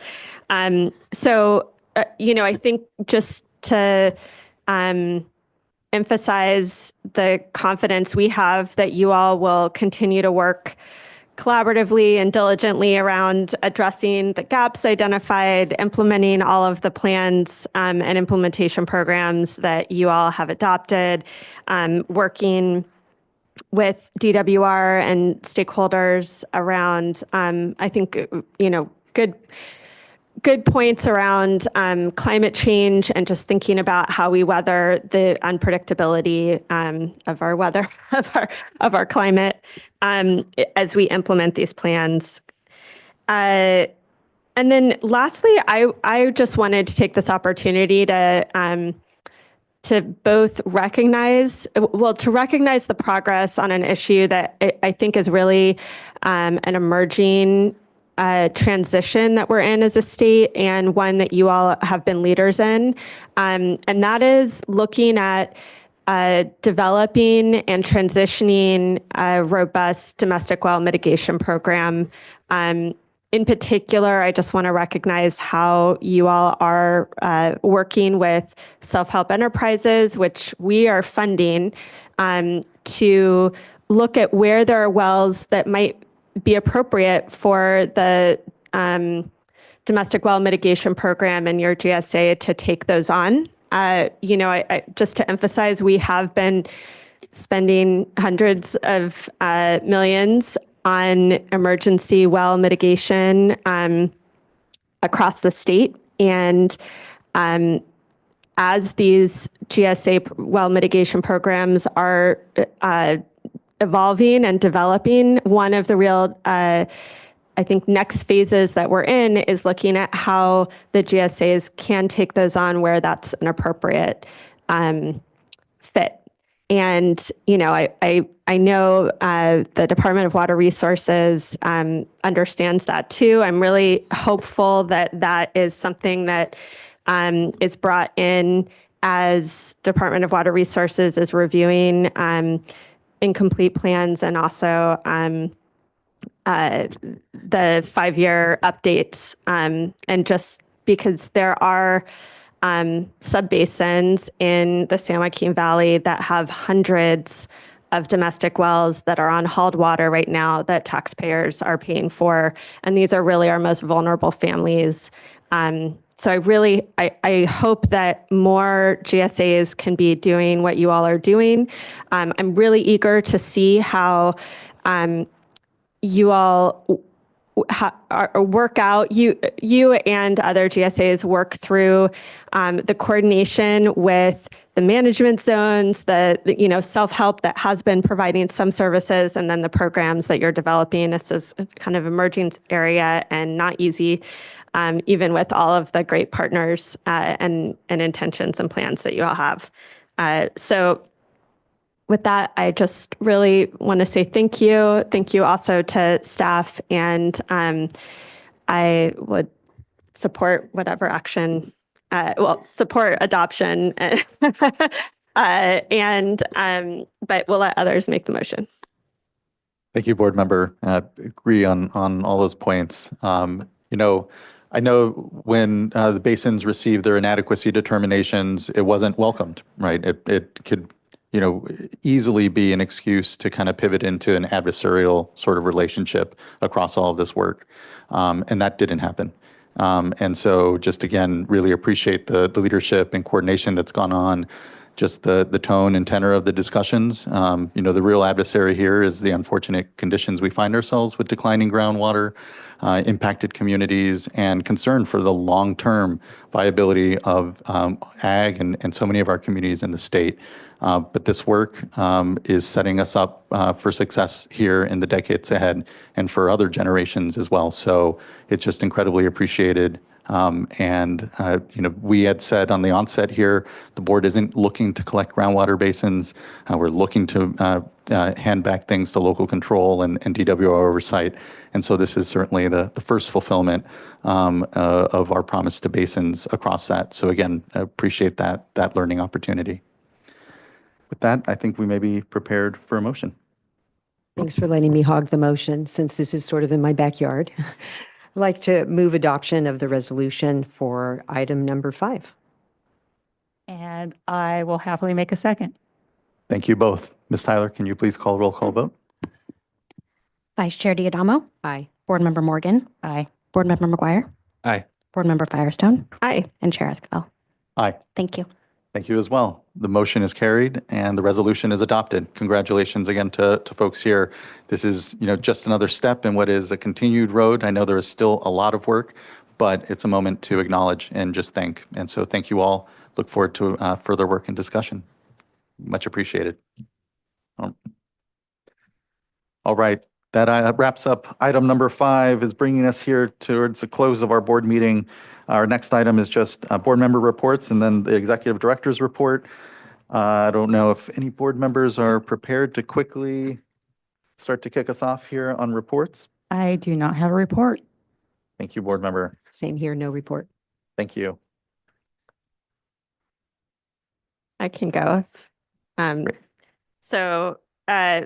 Just going back, I was able to attend a meeting in Northern Tulare County that the SAFER program has been supporting to look at really a region stakeholder-driven process around regionalization of many small drinking water systems that are failing or at risk, and also domestic wells that are dry around the outskirts of those.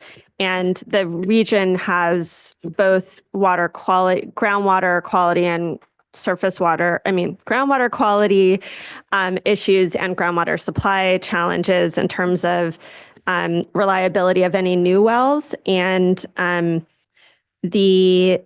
has been for a while really looking at whether it makes sense to have a regional treatment plant to access water through Alta Irrigation District to at least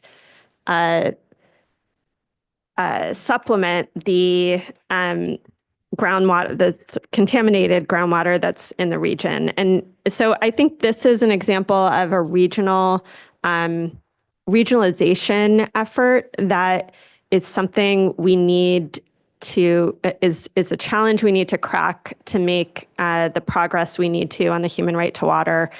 It's really unclear how we're going to get to the economies of scale that we need to unless we start developing those. So I'm hopeful and appreciate many partners that are working on that, including the work that OPEDA has been doing to help facilitate that. I was also at the Groundwater Resource Association's conference and on a panel on well mitigation programs within Sigma. So you can see that is on my mind, and folks know that's a top priority of mine. And we had really great other panelists from obviously self-help enterprises and CUIA, but also an economist that has been advising other GSAs for how to really think about this, think about well mitigation programs as important tools in their toolbox. Also talked to the San Joaquin Valley's CAP program around the SAFER program and drinking water strategies.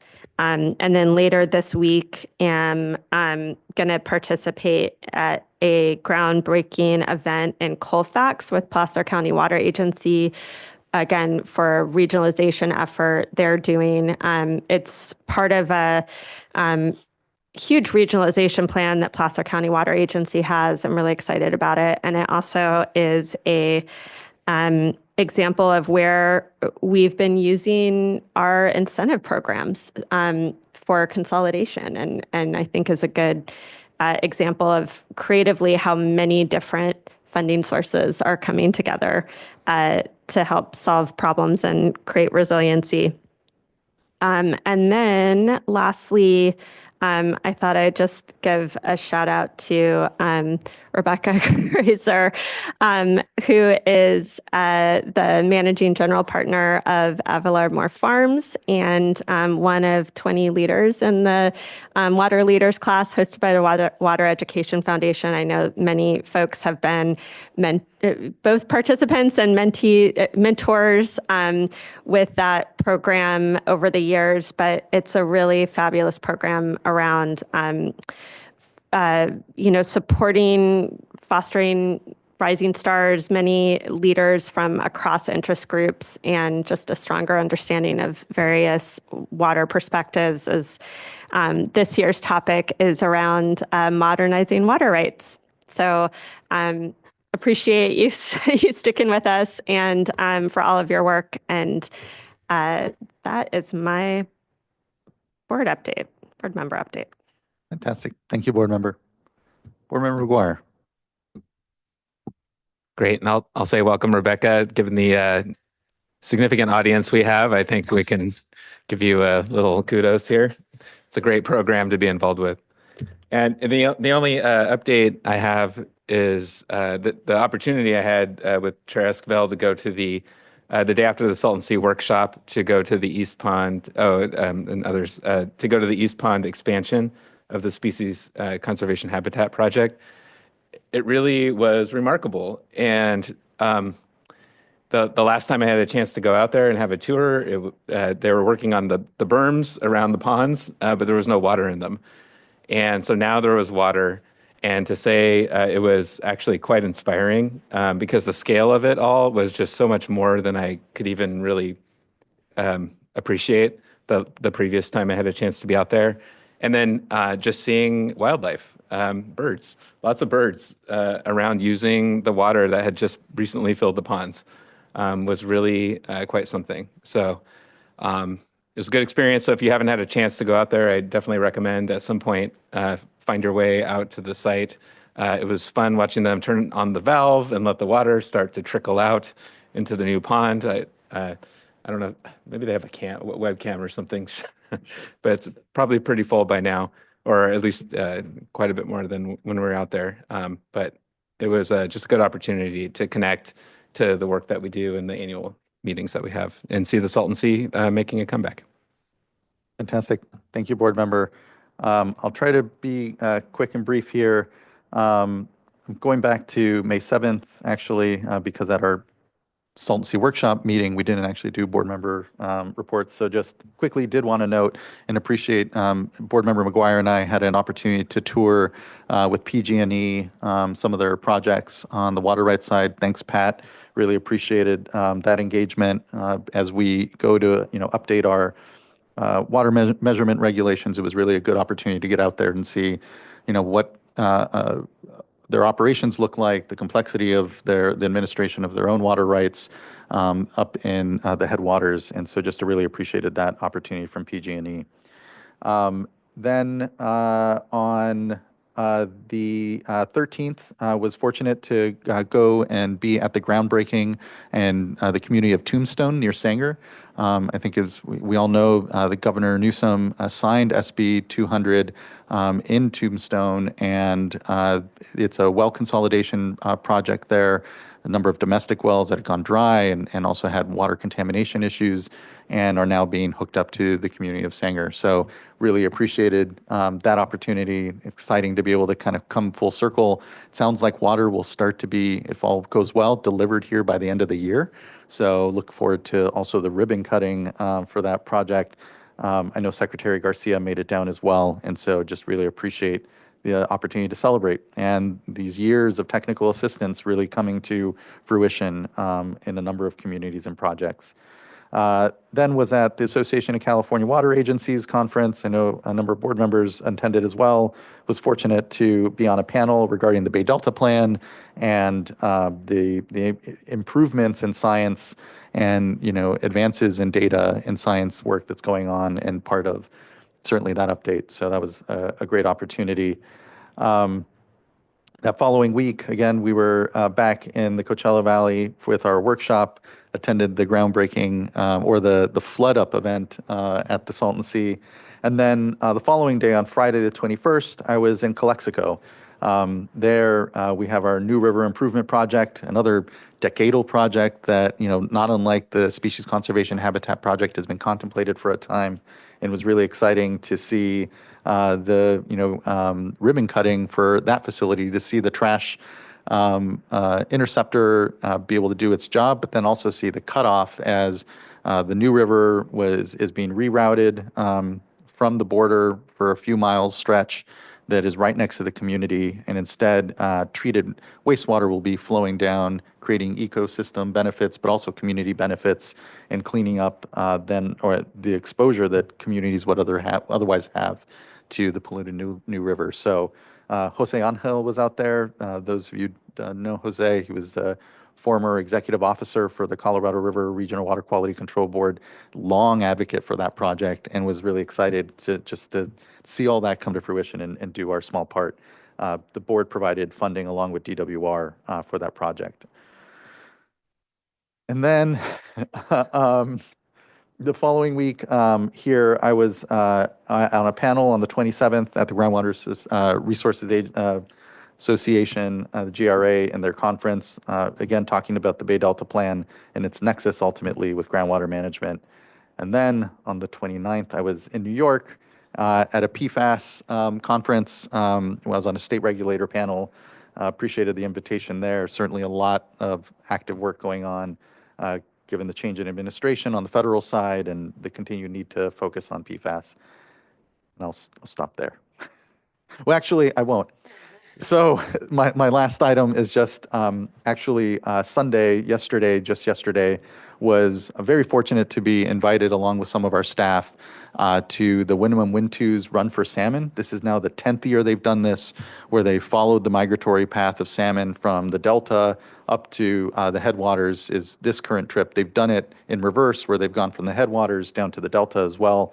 And got to ride on a boat starting in near Pittsburgh Marina, Antioch, and making our way up to Discovery Park. Was able to ride on a boat with Chief Sisk, and just really appreciated the day yesterday to just learn, listen to the tribe, and really contemplate the important work the board's doing, but importantly, the knowledge and wisdom that the tribe has when it comes to salmon issues. So it was really just a great event. Really appreciated it. Appreciated Adriana Renteria joining, Jose Ayala as well, and Nate Blacksmith, our tribal program manager.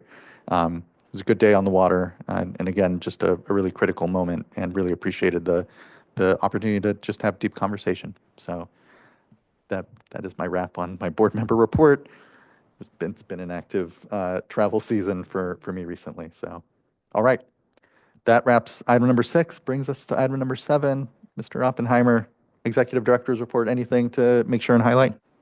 Yeah, well, you're all aware of this, but it's still worth highlighting. There's an entry in the report on the East Arosi wastewater administrator. It just goes over the process and the background, and I do intend to sign that order later this month under delegated authority.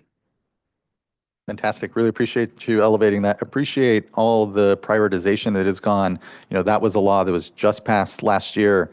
We've moved quickly to be able to be at this moment where we're likely to appoint an administrator for East Arosi. So thanks for highlighting that. And thanks again for the prioritization from everyone on getting that quickly up and running to match what is going on the drinking water side for that community as well. Really exciting.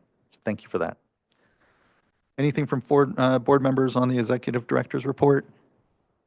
If not, That brings us to the end of today's agenda. We will be moving into closed session, though, so we will not be adjourning. And we will have closed session on Delta Conveyance Project, sites, and we also have a personnel review. So I believe we have the room until 1 o'clock. That's 2510 is where we'll be meeting upstairs. We can either try to squeeze in some time now, take a break at 1, have a lunch until about 2, and then come back, or let's just go ahead and give ourselves an hour and a half lunch now, and we can just start meeting at 1:30, if that works for folks. It'll give us a bit of more of a lunch. We won't get a head start on some of these items, but maybe that'll be best because I think we have the room uninterrupted after 1:30, right, Mr. Lawfer? Okay, well then, let's go ahead and take a little longer of a lunch. We'll meet at 1:30 then, in 2510, and start in on closed session. Thank you, everyone, for the great meeting here today. Our next meeting then otherwise will be June 17th, but we'll come out and close out here after closed session is over. So thank you all. Look forward to seeing you on the 17th. Thank you for the great meeting today.